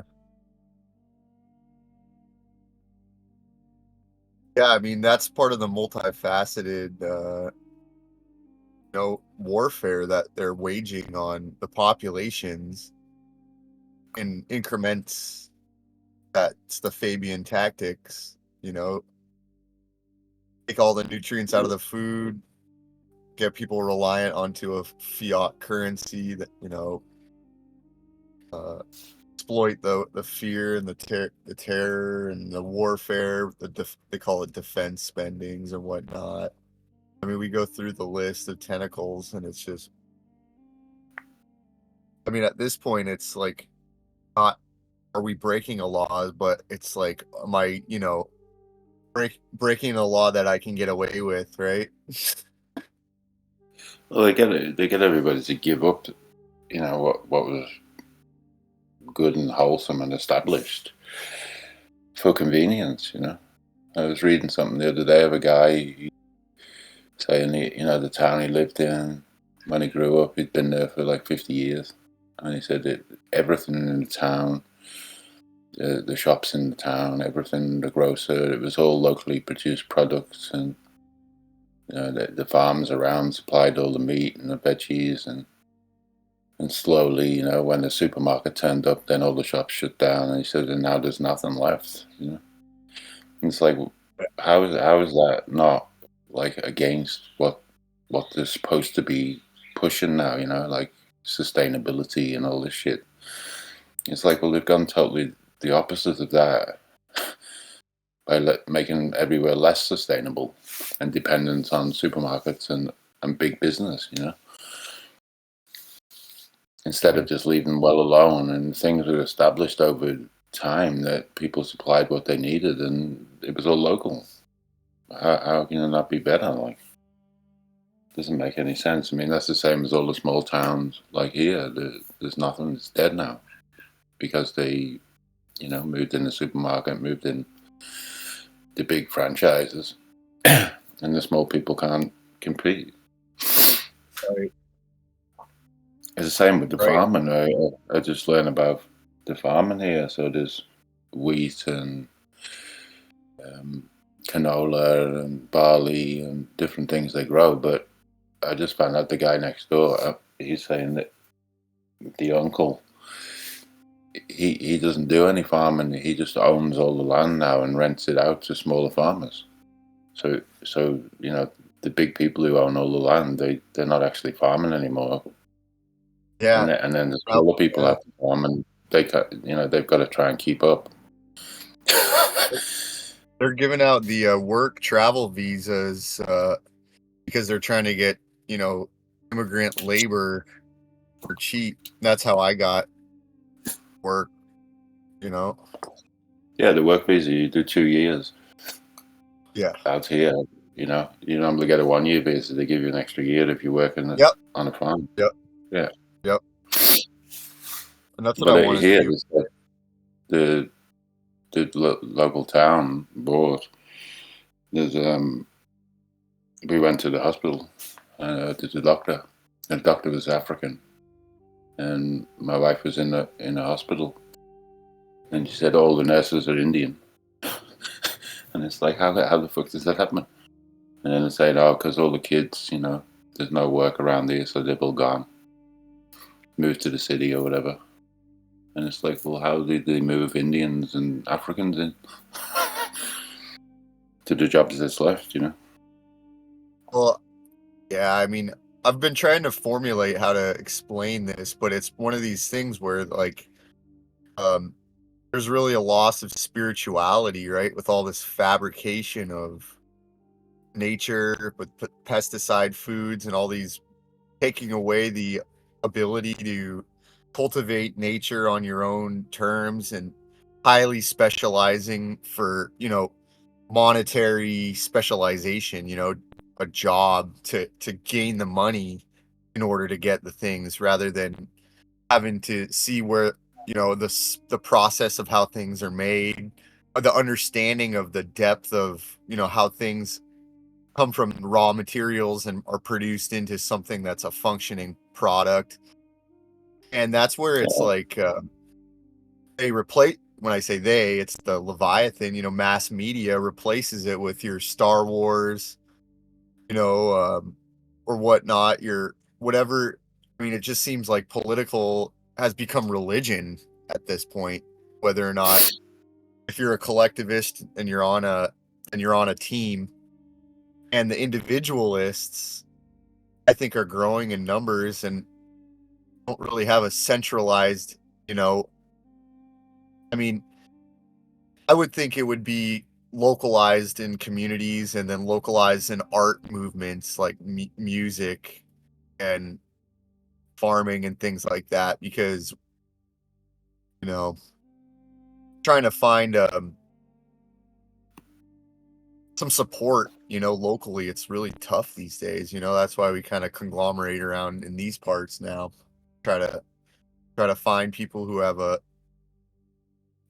cut through some of this stuff and try to focus on subjects that we have like some sort of participation in, some sort of like feedback, and some sort of like, you know, foot on the gas pedal where we have I like to say like rubber meets the road. What are we going to do about most of this stuff? And it's nice to be able to kind of clear out some of the cobwebs, at least in the mind, and be able to expand consciousness in that way. Oh, I loved your posts about Drukpa. McCunley.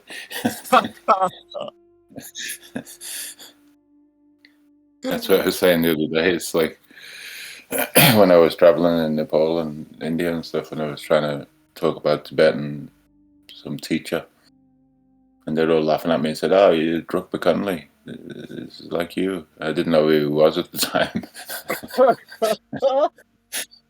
That's a compliment. That's a good one. Yeah, the madman of Tibet. I have been kind of like that anyway. That was so funny. I had to go look at that. At first, when you said that, I thought you were making it up. I thought this was some sort of joke. I was like, oh, he's pulling my leg. This is pretty good. And then I looked it up. I was like, he's a real saint. I love it. Yeah, You gotta have that. Gotta have that. That makes the joke a lot, like, even more like pondering. You know, like, wow, you know, he's got his own shrine. It's for real. Have you ever heard of a website called Atlas Obscura? rings a bell. Because that's like that would be like something on that website where it's kind of like a destination post of local attractions that are kind of obscure. And so like temples like that, you know, are like would pop up, like certain like all these just weird obscure things, like famous people's graves, or like events and activities and stuff. But you know, that's like one of those things where you have Drukpa's temple, you know, that would be a place I would love to visit. You know what I'm saying? Get a picture there. Oh my god. Yeah. You could go a long ways with that one. We went to a place in Thailand, and it's kind of similar thing. Somebody started this thing, and it was a cave on a little tiny island. They got these, little atoll things, like little tiny islands down in the south of Thailand. And we went on the island, walking around, and there was a cave. We went inside, and it was the same thing. It was all full of cocks. Like, when people go there, women and men go there and place all these cocks in a cave. For some, like, the same thing. Another guy like Drukpa, you know. And the whole place is all full of big, huge cocks everywhere. Like, that's what they named the Bangkok after, then, right? The legend. It's funny stuff. Yeah, I know it. But that's cool. That's throwing away convention and just being yourself, you know. I like that kind of style. I mean, it's like the monastic kind of Buddhism, and they frown upon it all, you know. And then you find out even the big teachers, they're doing all kinds of tantric stuff and everything. And the scholastic people are like, no, it's all metaphor, you know. And they're like, no, you have to actually do it physically, like. Yeah, I mean, it's what we were saying the other day. The experience is more than any learning, isn't it? Yeah, it's one of those things of just having ability to have that non-conformity, but also, you know, morality at the same time. That's the fine line to be able to walk down, which I admire out of that guy, right? It's easy to be a clown and fall off the rails and becomes a shit show, you know?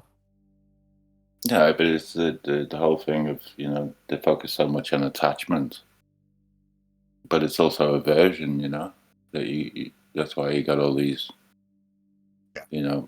aesthetics where they, get baby skulls and drink out of them and do all weird shit. But it's that, not having any aversion. And I think that's missed a lot when they focus too much on just the attachment, You got to have the non-attachment, but you got to have the non-aversion as well. So you can't be averted to anything.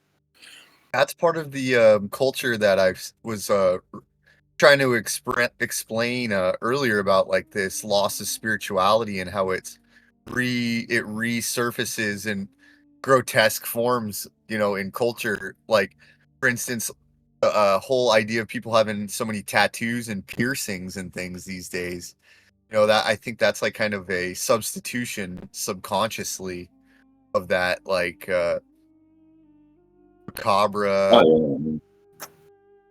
Oh, like but it's of very short.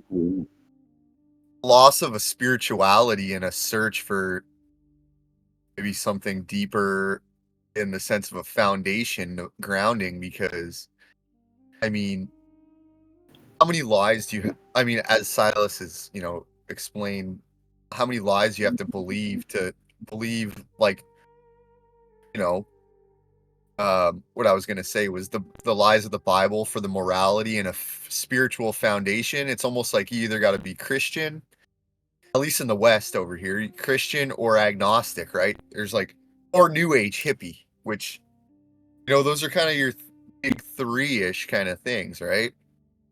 And the culture and the spiritual fabric, like with that, like how they were saying about loss of the micronutrients in the soil and the monoculturing of the crops, and how Yeah, it was happening over here too, where like after Hurricane Helene, like, and even before, huge oak trees were just falling over out of the soil, like yeah, just the soil was getting uprooted and they were just falling over, like trees that have been there 100 years, and now all of a sudden it just seems like there's these, like, the soil might be a little less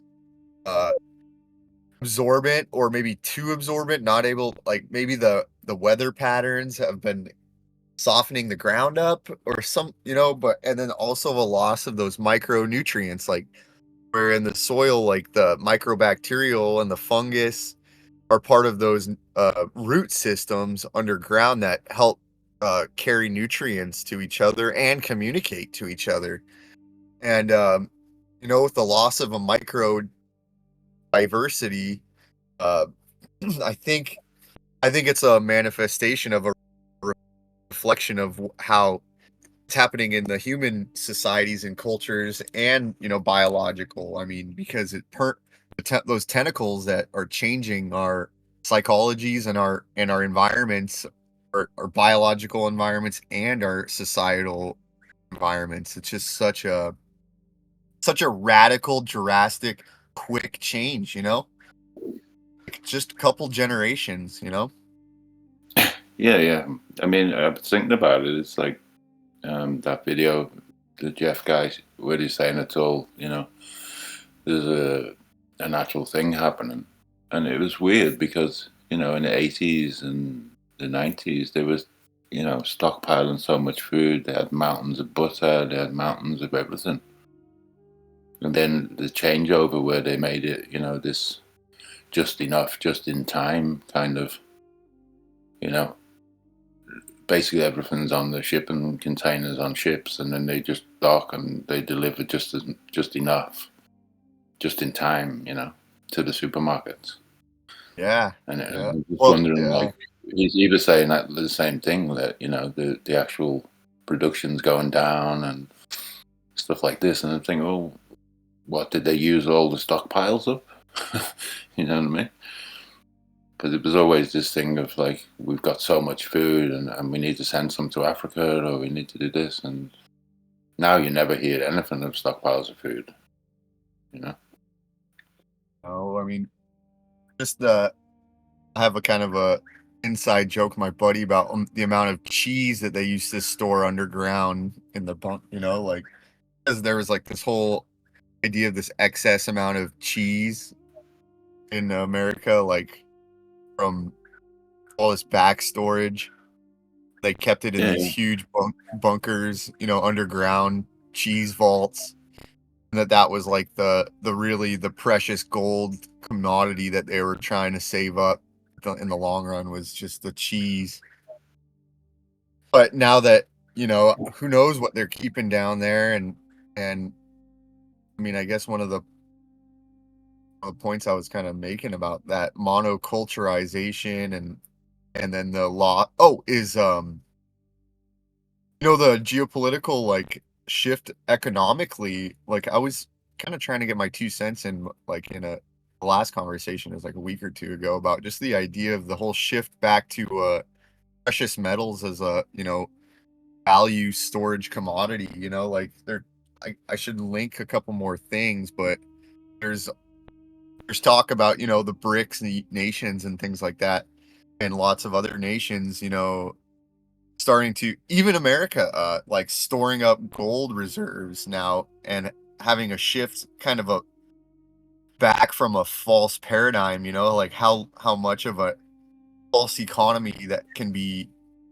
swayed into a natural snapback into a balanced, currencies and trading and economic activities, because it's almost like most of the economies, like, I mean, 90% of the workers are bureaucratic workers and don't do anything, right? So it's like, when that happens, it's like, people are waiting for something to do almost. It's all this latent potential energy, right? And it's kind of starting to shift into the economic imbalances and balances. Have you heard anything about that, or do you have any ideas about thoughts about like that gold currency situation? When you see 1929 and the Great Depression, it wasn't through the stock market crash. It was from the revaluing of gold, because gold went up by, I think it only went up like $14. It went from like $25 an ounce to 36 or something. It wasn't much, but that was the factor that crashed everything, because once you revalue gold, everything has to be revalued, and that's what caused the Great Depression, because they revalued the price of gold. And so now you're looking at the same thing happening, which I think why Trump's in, because he's going to crash everything. Once they revalue gold, it's already doubled in the past couple of years, and Deutsche Bank and all the big people, they've been manipulating the silver market. It's the actual ratio of silver to gold, where you've got 100 ounces of silver makes 1 ounce of gold now. And all through history, like for the whole cycle, I guess, since gold is around and silver it's normally around 10 or 15 ounces to 1. So they imbalance the ratio. So when that happens, you're going to have a massive shift. Probably most economies will crash, because once everything's revalued from the price of gold and then the silver ratio to gold, like silver's like more in demand now than ever, because it's an industrial metal. It's used in everything. Yeah. And they're losing it. Like, they're putting it into things that are supposed to go into space, so that's never coming back. And so once you get that revalue, and then I think that'll be the transition, the changeover. All economies will crash, and crypto is part of it too. It's like Bitcoin. Yeah. It created so that they could do all this stuff they're doing now, because it's tied to Tether. And Tether, the more Bitcoin goes up, the more Tether they have to produce, and each like Tether is like a treasury note, so they can print money off the Tether. That's why all the money has been going to Ukraine, and all this money has been sloshing around because of the price of Bitcoin. So the more Bitcoin goes up, the more tether they make, the more money they can print. The more money Yep, they print creates the hyperinflation. So that's it's where all they tied in together. they're shifting the pyramid scheme from fiat to Bitcoin, and it seems like Well, no, gold. it's going to be instrumental in the crash, because they're going to, they're pushing it as a equivalent to gold, which it can never be. It's like digital gold. So they got so many people putting. I mean, it's up at a couple of trillion now. So once they revalue gold, I think like everybody's put the money into Bitcoin when they should be putting it into gold. So they're delaying the effect. If all that money went into gold, then we would see the breakout. But instead, it's a false thing they've set up with Bitcoin and the cryptos. Yeah. But Yeah, there's so many. I'm in the middle of the gold country, so Yeah. Yep. I mean, it's bizarre as well, because when you look at the gold rush, it's like it doesn't really make much sense why all of a sudden people go, oh, gold, and there was a gold rush. But you can only make sense of it when it was only, the gold rush went for, I don't know, 10, 20 years, and then just not much after that. You've got the war. So the First World War, everybody went off to war, and then they didn't come back and go back to the gold. I And think then it's the Fed part of this. started.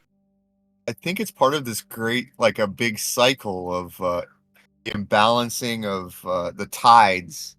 Because, I mean, all these currencies, that's why they're called currencies, and they are the stabilization of these shifting polarities of these cycles. And those are kind of the tethers of, because Silas, and I was thinking about this and they were talking about it earlier, it's like, it's that consciousness and that focus on what gives something its value, right? It's the attention and the of people, and the awareness and the will, right? And there is what kind of imbues things with their value. So the more people pay attention to, say, gold, then it almost has a more vibrant hue to it, right? Or they were talking about they were kind of attributing it to the sun rising, or I guess the plants and like their hue when, I guess, when you're kind of paying attention, you're appreciating it in the moment, and like, and they're have all their nutrients and whatnot. The hue of them is like a little more vibrant, like it's more, and so it's that perception. And I think it's just fascinating to see how through these matrices they've been able to manipulate it this far, this much faith in a imbued in a unit, basically a greenback, right? Now it's turning kind of to a digital unit that is insecure, and then the counterbalance to that is the revaluation of those. It seems to be these metals are distributed amongst the earth in a fractional sense that balances the sense of a trade market and an economical market, or But the I mean, it's how people can create value in their own community as a store, so then you can yeah. price things, so that you've got fair trade. Whereas what they've done is, the gold rush just basically, if they had came out and said, right, we're going to have a gold standard, and then people say, well, where did the gold come from? So they had to have the gold rush in the narratives to say, oh, there was a gold rush and we got all this gold. Now we're going to make a new financial system with it. You know what I mean? Oh, very clever. Because That the was gold like rush didn't make any sense. There was like Chinese and everything here, and they, the story goes that 100,000 people turned up, and the Chinese came, and they didn't want to get off in Melbourne and pay the £10 that you had to get, pay to get off the boat. So they went to South Australia, which is like, 1,000 k, and they walked from there over here. It's like, how the fuck did Chinese know where to go? How were they equipped to deal with Australia? You know what I mean? None of it makes any sense. I believe they were already here. You know, there was already an established culture, and whatever reset happened, and then they've just rebooted it. Like, Bendigo is just down the road, and the buildings there are amazing, like old buildings. And there's just not enough time to, you know, for them to build anything, to get the stuff there anyway. So I think it was like the native people here were still here, and they used that gold rush, like same in San Francisco. You know, the city was already there. There was nobody there, and they wanted to populate the place, so they create this gold rush. And you know, the people come, and because you overloaded the actual people who were already there, are overloaded with immigrants. And that's where you get all your asylums and things as well. So the people who didn't go along with the narrative got thrown in the asylum. You know what I mean? Because you find they find like Scottish and Irish and, you know, different things like coins and stuff. And it's like, well, they must have been brought by the people who came for the gold rush. And it's like, well, no, they were already there because the culture was already there. And they've rebooted it, you know? And that's a similar thing that's happening now. It's like they're going to reboot the system, so they need to collect up all the gold. And instead of a gold rush, they're just, you know, stockpiling it. India and China have like been buying since 2008, since the last crash. So everybody's getting ready for something. And yeah, you know, I mean, it's that. Yeah.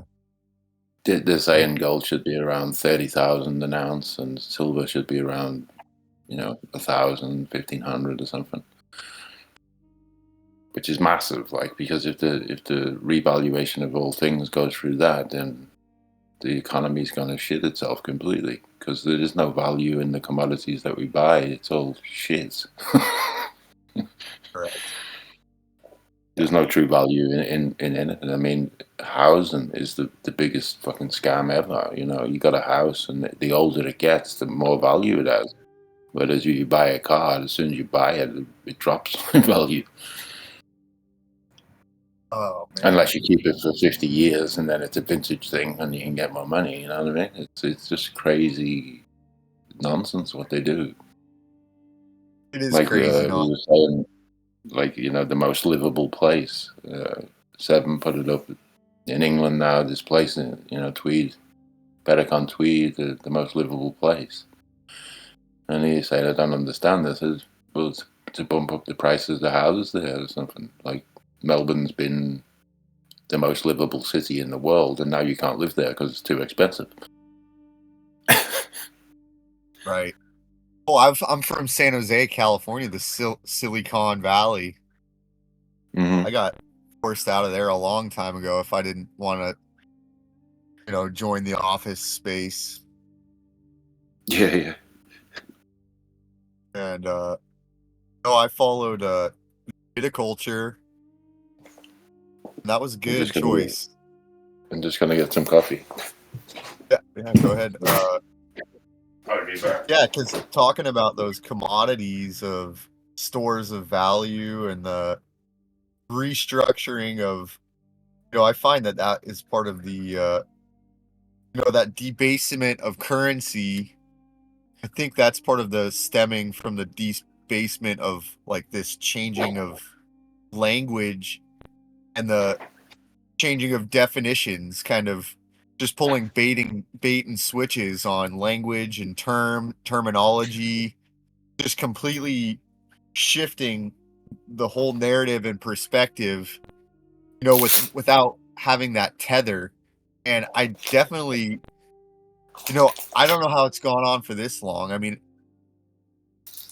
I guess I could see that so many people are still turning the gears on their hamster wheels that keeps it going at 10-20% of people, just like that lady spinning that wheel of fortune over and over again right there.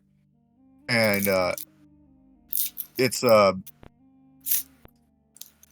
it's refreshing to see a change back into hopefully a stabilization of currency, even though that might create this sort of Noah's Ark sort of flood, right? That's what they're going to try to do with this reset, like you said, of changing the narrative, of wiping out the old with a flood of, it could be a currency, a flood of wealth and information and knowledge. And this age of Aquarius, this whole rollout of this currency, it's going to unravel and it's going to wash everyone's,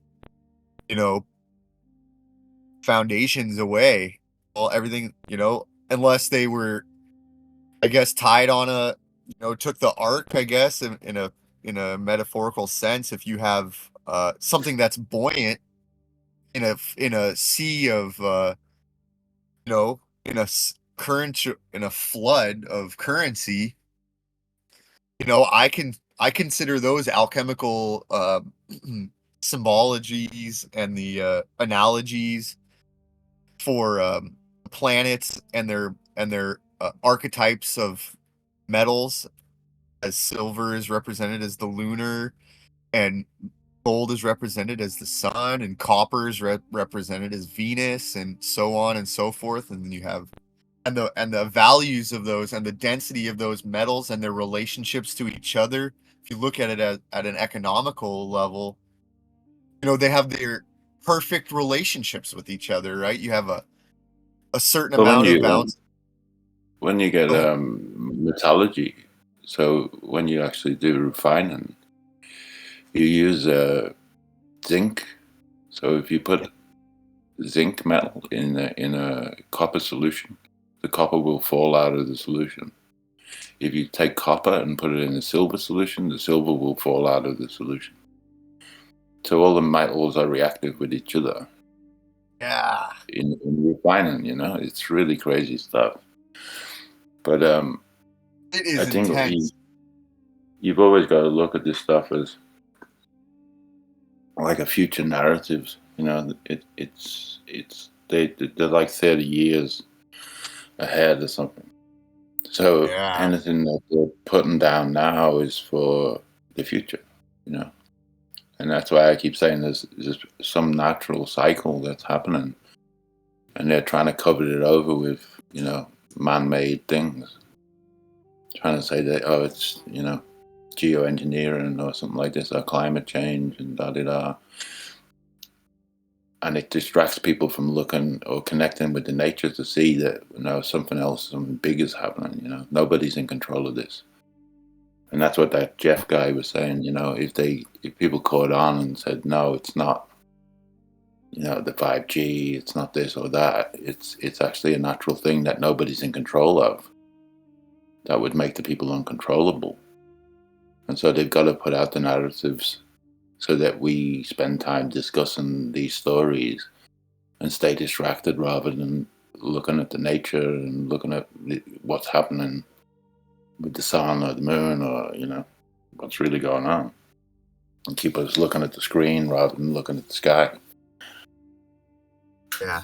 I mean, now when you look at the sky, you see the Elon Musk's Starlink up there. Have you seen those things? Yeah. Yeah, but they can say that it's that, maybe Exactly. it's Dude, you never know. Yeah. a phenomenon that just popped up, and it's like, well, what? Oh my instead God, of it's insane.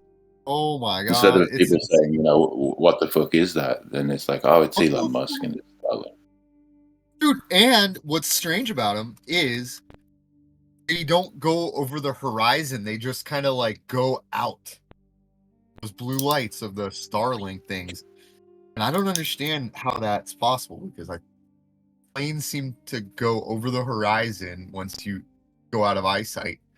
But these things don't go over the horizon. They just go out, out. And I've only seen them once, actually, but I would have thought I was insane if I wasn't with other people.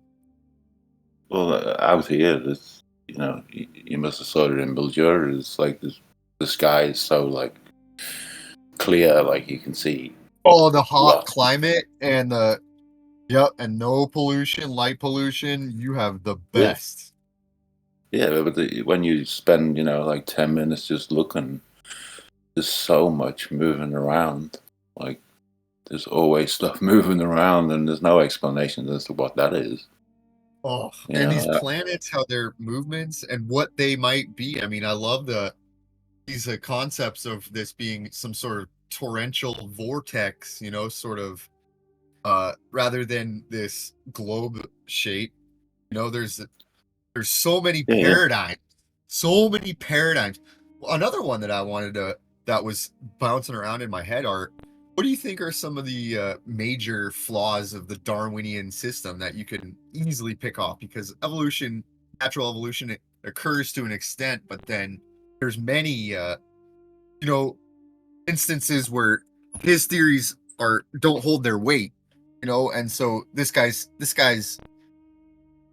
theories need to be remedied, right? This is another paradigm that we have to contest because there's all this space behind it that, well, there's obviously something being covered up right there. And this is where I start getting into the Neanderthals and the idea that they went extinct rather than show this jump in evolution of how the consciousness of humans came about and the potentialities that Neanderthals are still around and have been interbred, and that's different cultures or possibly different genetics and such like that. Do you have any ideas about this stuff? Yeah, I mean, the whole Darwin thing, you've only got to look at the guy himself. He's totally, yeah. It's just like, it's like a priest or something, like, or anybody who's supposed to be a figure to look up to. Oh, yeah. And then you look at how they live, and it's like, this dude's fucking crazy. He married his cousin, and all his kids had birth defects and everything. And you think, well, what the fuck? If you understood the evolution, how did you do that? And it's the same. I mean, it's like it's the we've been here biggest for joke you can throw it. Yeah, I know. Good job, dude. Nice one.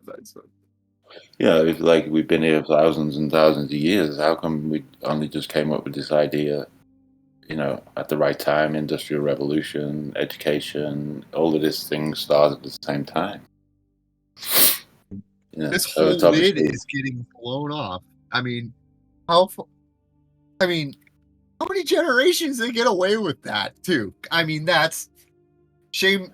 Fool me once, shame on me, right? Fool me fucking 5 generations down the line, right? What are we supposed to say to that, right? It's like, holy fuck. Right? yeah, but then you gotta put context where it's like, well, if there was a reset and the people coming out of it were pretty, pretty poor and hungry and all that good just stuff. in shock, I guess, or whatever, and then you put in this system to educate them. It just seems like, well, why did we need that if we've been here so long? Surely we understood who we are and where we are, and then they've come up and whitewashed everything and give new theories and education, and it just sticks out like a sore thumb. Of course, it's bullshit. It's got to be. But if you teach everybody the same thing, they know that it's pretty useless information. You can't really do much with it anyway. But it's like how they can stack the narrative. If you got that as the foundation, then you can keep adding to it, which is what they've done. Oh yeah, we went to space. Oh yeah, we've got nuclear weapons. Oh yeah, all this stuff. Oh my god, yeah. It's gotten to the point where, I mean, I guess it would be coming into the psychiatric department where the pharmaceuticals just soma people into the oblivion, plus all the stacking up. I mean, that's really where I was going to compare all those pharmaceuticals to the the pesticides that they're kind of using on the food and on the agriculture. It's a similar exactly the same. monocultural.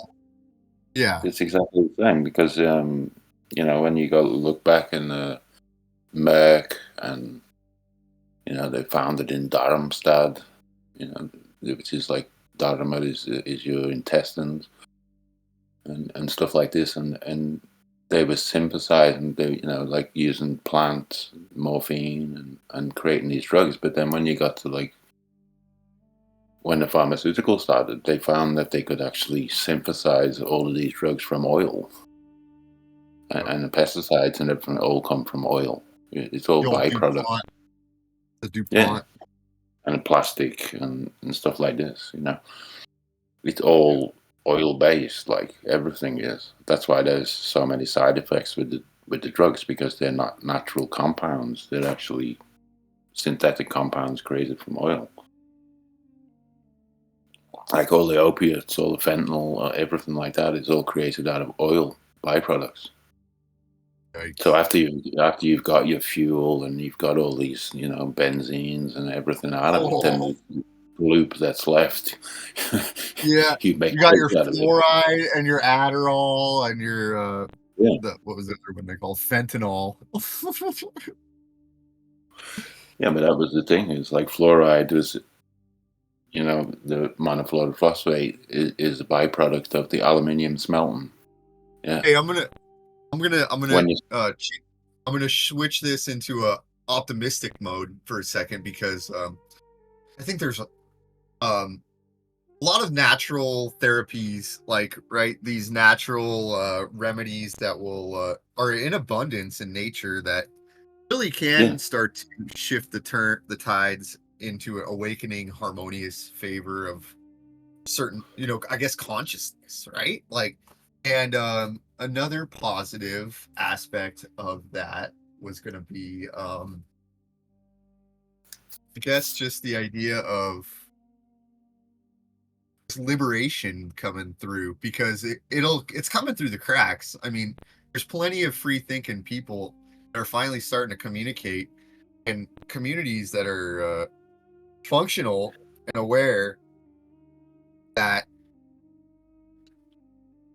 I mean, yeah, I mean, it's kind of like, here you've got places where permaculture was started here, and they have all these places where people started permaculture, but it's like, no, too soon. They stopped people, and the army went into places and stuff at times where people were going and setting up community and stuff. And I think now it's like it was too soon back then. Now it's like they're going to allow people to move out and start community, because I see it as a bifurcation. It's like they're going to shut everything down, and if you're outside and you're on your own. You know what I mean? They've got to have a stock, of people. It's not like depopulation. They're going to kill everybody, and there's only the remnant left in the cities, these smart cities. It doesn't make sense. It's like they're still going to need a genetic pool. So I think, they're shifting towards, if people can do it and move away and start their communities, start living natural, they're going to leave them alone. Defend for yourself, you know what I mean? Right. It just seems like, especially, I guess, in like a viticultural aspect, like when you have a commodity such as wine that holds for as a commodity and goes up in value in economic times of difficulty, like these communities centered around wine and agriculture and those self-sustainable, like certain amounts of place, like the uniqueness of individual geographies and microclimates, microcultures, these unique products that you can only find in these certain areas, right? And the cultivation of those natural and raw materials that are refined into something that is, a sought after commodity and a useful resource. And so, I've been really trying to find people that are good examples. It gets tougher and tougher to find, these days, to try to learn from, to see who has patterns that seem to be kind of harmonious with these changing historical changes. And so, it's good to be in a place where it seems like people have good role models and philosophies that are super welcoming and open to discussion, and leading down these paths that Yeah, you show can the see it, can't you? Like, how they're allowing people to grow hemp now, It was banned for so long, and the hemp is an ultimate resource because you can make shitloads of stuff from it. And now they're slowly allowing people to do that. And once it's back in the nature, if there was a shutdown, then the hemp would grow. It just grows by itself. So you're restocking, how it used to be. And then, if things are left alone, they know if it's just left alone, it will grow. Like nature will, replenish itself. And once you read, like Permaculture design manual and how monoculture and all of the energy that goes into it, and how, just growing your own stuff, you not only feed yourself, but you produce a surplus. Once you work with nature, it produces surplus. Whereas with the monoculture, it only produces enough. Yeah, I call it abundance versus scarce. False scarcity. For market, you need the scarcity for the pricing, but that's why I was saying before, if they left people alone and they were self-sufficient in smaller communities, you know what I mean, and you're trading around different plants, different commodities, different resources. And that's where you can easily produce an abundance. You can easily produce surplus of everything. And that's where I find the fascination of these raw minerals as commodification, as units of currency, because of their relationship and their scarcity naturally, right? And their relationship with each other and the amounts they have on this earth in relationship to each other are all this harmonious. You have all these vibrations and frequencies that, like, it's like a musical scale that they're just like, it has these vibrational frequencies that go step by step and have these unique values, and it all kind of lines up just as the planets and everything that happens, and it's another one I wanted to bring up, Rudolf Steiner. Of abundance, because that's where it is. I mean, that's where this idea of greed, right? I mean, that's a unique, interesting quality of, once you maintain a scarcity, that's when greed comes in a lot, right? And that is a kind of competition breeds, unique, certain sometimes healthy competition breeds success and growth and progression, and then there becomes a unhealthy competition of, that's where this lack of spirituality. This is where I wanted to tie it back into Rudolf Steiner. I wanted to ask you about Rudolf Steiner, what you thought about him, if you know. But just like the loss of this spirituality and this flood of false language, false economies, false education, false everything. Morals. This is where the morals come into my question about, like, this rediscovery of there's some brilliant people. I mean, Walter Russell, incredible, the stuff he came up with, and there's John Keeley and a few others who, sympathetic vibration and things like this, where it's proven that life is a harmony, that it's all in a scale. I mean, when they changed the music even from 432 to 440,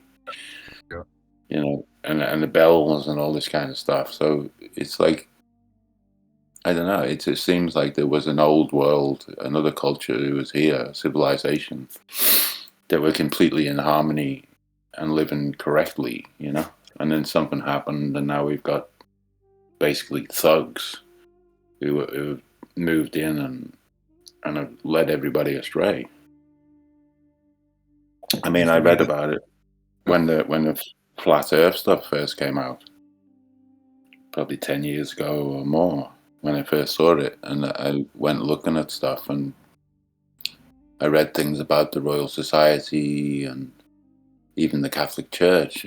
There was a document I read, and the Catholic Church was saying with Copernicus, you know, the globe model was to lead everybody astray, like, and at a certain point in the future, they would bring everybody back into the church, you know.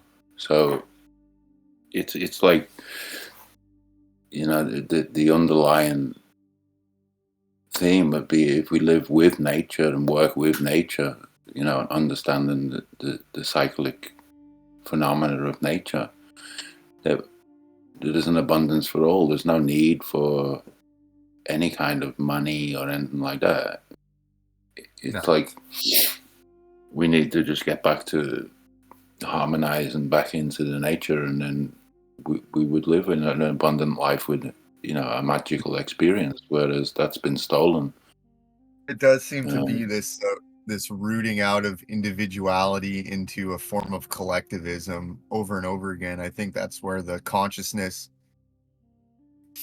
fades into a pool of mediocrity, mediocritans, when collectivism becomes the operating system, and when there is a well, it's through everything, isn't it? You've got like you know, your collective consciousness, and it's like, well, there's no collective consciousness because we're all individual consciousness. Exactly. Yeah, it's like that split of language, that little slip of the tongue of just that belief of individuality versus, am I a part of a group first, or am I an individual first? And that's what I learned from G. Edward Griffin, where compares it to where does the forest stop and the individual tree start, right? Like, how do you define a forest?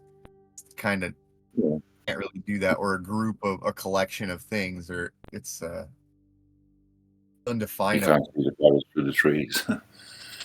Yeah, but that's the same. It's like individually, we have our own traits, if you like, but if we were living harmoniously with nature, we would all fit in together and understand how we work together. Whereas the push towards individuation within a collective, it takes that away. You know, people don't live doing what they want to do or expressing their talents or their traits. They have to conform. You know, everybody has to go to work doing some shit job. Yeah, they're stealing your joy, you know. Well, these computers aren't going to go away anytime soon, and they're going to start becoming, pretty much biomechanically attached to human, metrics. And so, I mean, there's a fine line coming up between, is it a healthy embrace of this technology, or is it going to be an overtaking of, a free will sense of autonomy, or are we going to shun it completely? Where do you find, or like, where do you think, like, again, I think it's the future narrative stuff, where they would really like to have this system of total surveillance and everything, but when you look at it logically, there's no way that kind of system would survive. It wouldn't last very long, you know. Oh, right. I see what you're saying. It I would just just become couldn't see obsolete. how. We'll just have to put it down, or it would just kind of, or the power goes out, right? One or the other, right? Well, that would be the whole point of it, to get everybody logged in and sucked into the system and then crash it. It's the only reason why they would do it. It doesn't seem to be a sustainable, system where everybody's free will is compromised and everybody's, automated, if you like. I mean, what would be the point? I think the human condition would fold in upon itself. Where if we live in a way like that, where we don't have expression, that we would just die out. You know what I mean? And even if they got their dream of, like, you know, baby incubators or some kind of artificial womb where they could produce people or anything, it just... I'll bring it back here. I love what you're talking about, because it's like, it reminds me of, like you talked about with Darwin, and how sick kind of genealogical mentality of, you know, kind of inbreeding creates these genealogical maladies and warped, you know, kind of, in a sense, like when that spirit comes constricted, where I'm comparing, like what you were talking about, is that like it meant, or like when this whole culture becomes monocultured and the spirit has nowhere to express itself, it finds its way out in these manic episodes, right? In these bizarre, grotesque, it's the most disgusting, most evil, you know, or just bizarre, right? Yeah, you've only got to look at the Jewish, you know, culture. Is like they have to get genetic screening. Yeah, so when you're going to get married, the two people have to get genetically screened to see whether, you know, what aberration's going to happen, because they've got 109 genetic diseases. Look at the kind of fetuses, what kind of fetuses they saved in their jars, for crying. Yeah, but you know what I mean? It's like Darwinism. It's the same. It's like these people have been doing it supposedly so long that they've actually created, you know, all of these autoimmune disorders and stuff like this. And it's like, well, obviously it's wrong, you know, that you don't live in that way. Otherwise, you're going to make yourself extinct, really. Look at that, though. Look at how the spirit just has genealogically has this, like the Thing, kind of from fucking, what's it called? John Carpenter. It's like this thing that just like, it's like, can't kill it, just fucking mutates into this, you know, unless you cultivate it in its abundance and see it for what it is, as a beautiful, you know, it's this interesting paradigm. Well, that's what I mean. On the one side, you've got, you know, the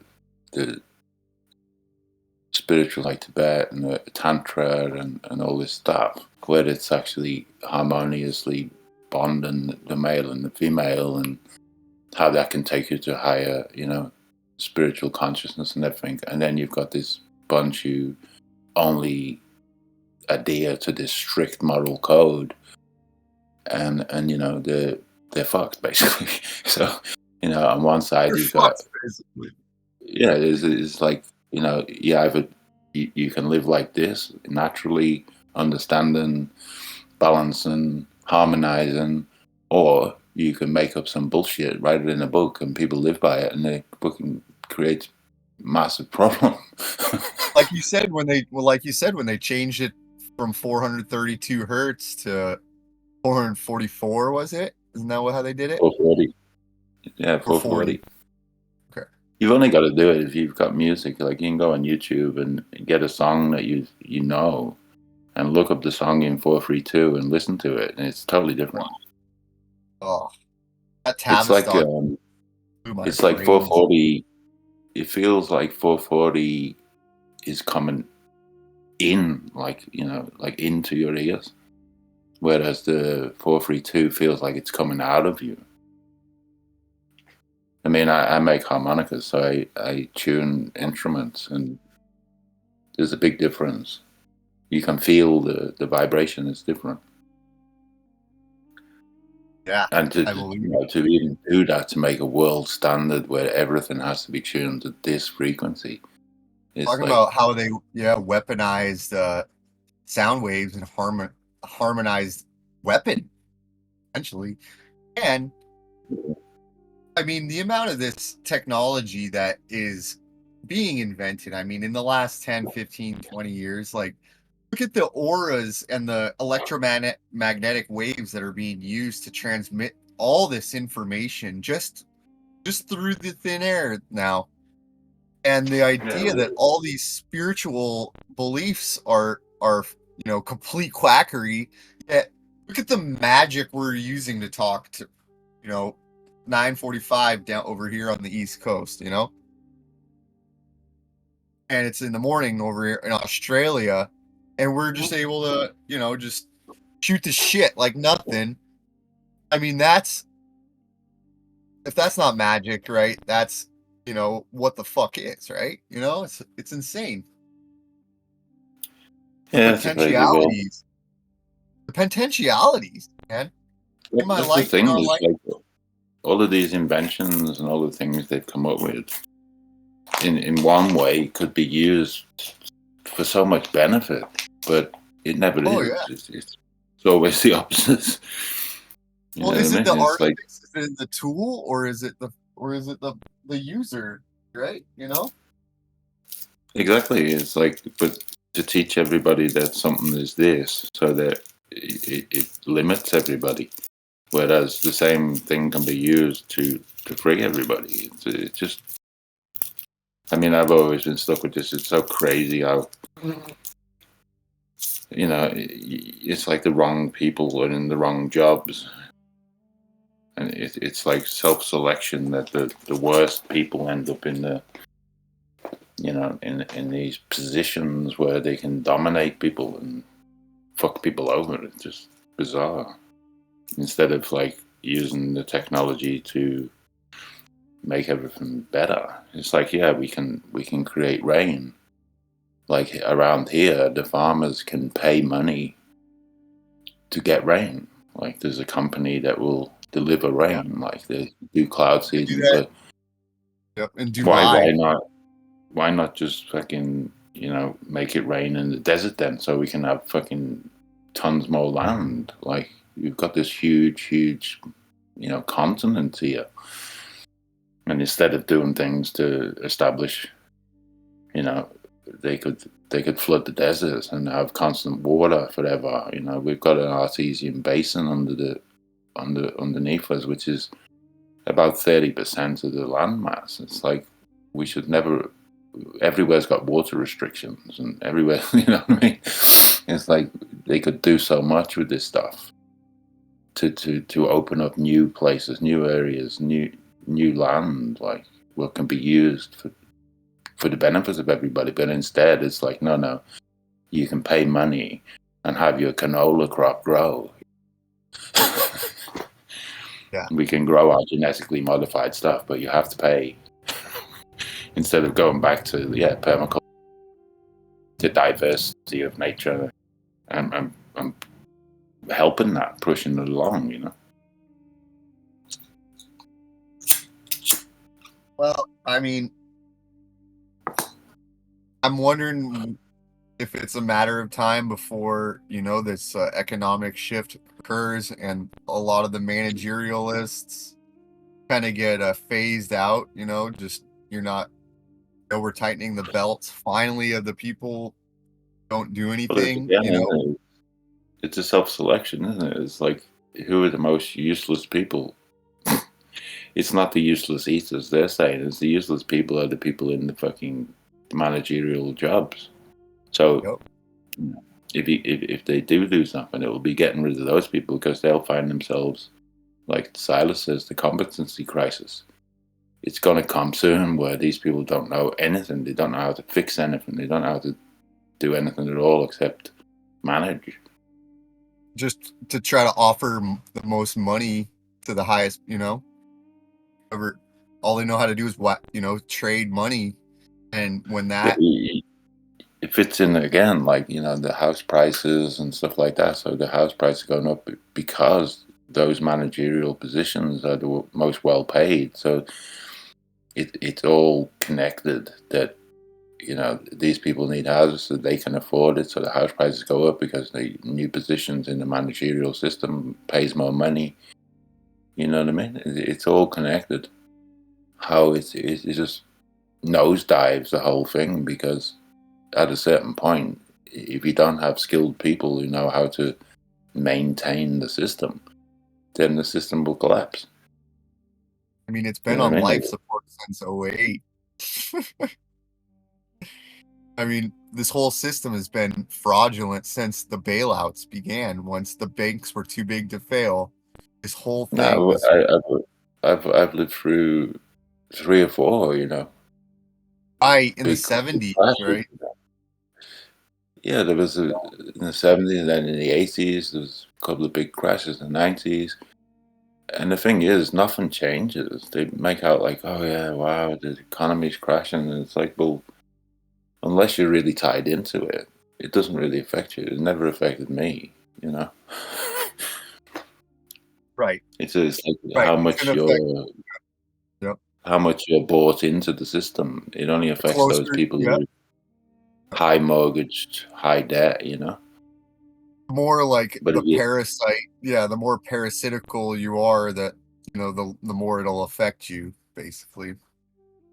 yeah, or you have to sell yourself, you know. You have to join the club and start doing the, you know, get in with the big boys so that you can sail through it. Because they're all in the know. They, you know, they move their money around. They move things around so that it doesn't, you know, to minimize the effect. And obviously, it's to crush the smaller people. But for the general public, we live through it. I mean, even like the If you have a wood 50s, burning 60s, stove, if you have a wood it's the burning same stove, you cycle, you know.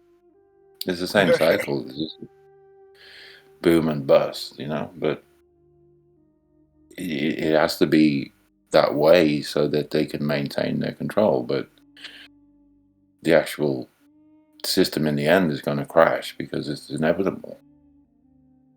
And you know, like you say, the wake up of the people who are going to turn away and decide, yeah, I'll grow my own stuff or I'll live my own way. It's like you're creating resilience against the crash, you know, to not be so Oh, yeah. dependent on everything. But Yeah. again, it's hard for most people because they've already bought into it. They already believe, you know, this is how it is. That's why it's been a revelation moving here, because I just look back and think, what the hell were we doing? We're living near Melbourne, near, you know, 40k from the city, but it's like you're just treading water because, you know, the prices of everything's going up. You can't afford it, and it's like, why am I here? Everything's getting busier. There's more shit everywhere, and it's like, oh yeah, I live in the most livable city, but it's trash. Like it's like everybody is treading water. Everybody's up to their eyeballs in debt. Like, you know, yeah, you're living a life or pretending to be happy because everybody else is doing it, but everybody's seriously in debt and they won't admit it. Nobody talks to each other about it. And okay, you've got a house, but you know what? The thing that keeps you there is that the house price is going to keep going up. And by the time you pay it off when you're 60, 70, you know what I mean? And the thing now is that even my mother said, she goes, I don't know why I bought a house. It's like, now she got a house, she can't go in a home. You have to sell the house to go in a home. It's like, it was better off if you didn't have one. So then it's free. And the same thing here is like, if you're old, the government sells your house and puts you in a home, but it's only rented until you die, and then it's all gone. Like it's like the whole of what you've worked your life for is just gone, you know, at the end. And trying to, you know, inheritance and all this, the government takes a big chunk, so it's like diminishing wealth for most people, just for the sake of hanging around the city, you know. I don't understand why people don't just get together. I mean, like the Indians, you know, in England, you had like 5 families move into one house and they all work and they buy their house and then they move and they buy another house until they've all got a house. And we don't do that. We all don't even talk about, you know, finances and things.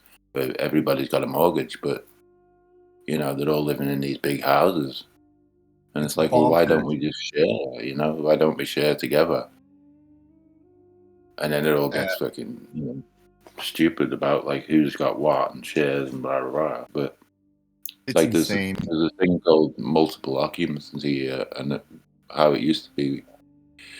Like friends of mine, they went out up near Nimbin and they bought 100 acres, like 4 guys. It was only like 20,000 each or something, you know, and they've got this big property, and it was like shares, and you think, oh, it's great, and they were growing stuff, doing stuff, and then I had an accident. One of the guys died, and you know, time rolls by, and then this guy wants to sell his share, and he wants like 200 grand. When he bought it for 20, you know, it's like, why don't we pass that on and keep that thing going? You know, allow other people coming up to have a cheap option to get on the land and live. You know? I mean, that's how I had to get out of the San Jose, and I went to Arizona, 12 hours away. That was a big deal. I was 24 years old, and that was one of the best things I ever did. You know, it was such a great journey and a liberation process that not a lot of people get to experience, right? Like in the sense of leaving home in a big way and on your own, and reestablishing a new support system and a completely self-independence. Wild Yeah, times. I was Wild living times. in England. It was really desperate. There's no work, no money, no nothing. And I went to Germany and lived there for a year and saw, wow, you know, the system here is really good. And then I went to Holland and it was the same. It was like really easy. But after you live there for a while, it's like you start to see that it's still the same. Right. You know what I mean? Right. Yeah. And now Germany and Holland is fucked. After the euro came out, bam, they just destroyed the whole thing.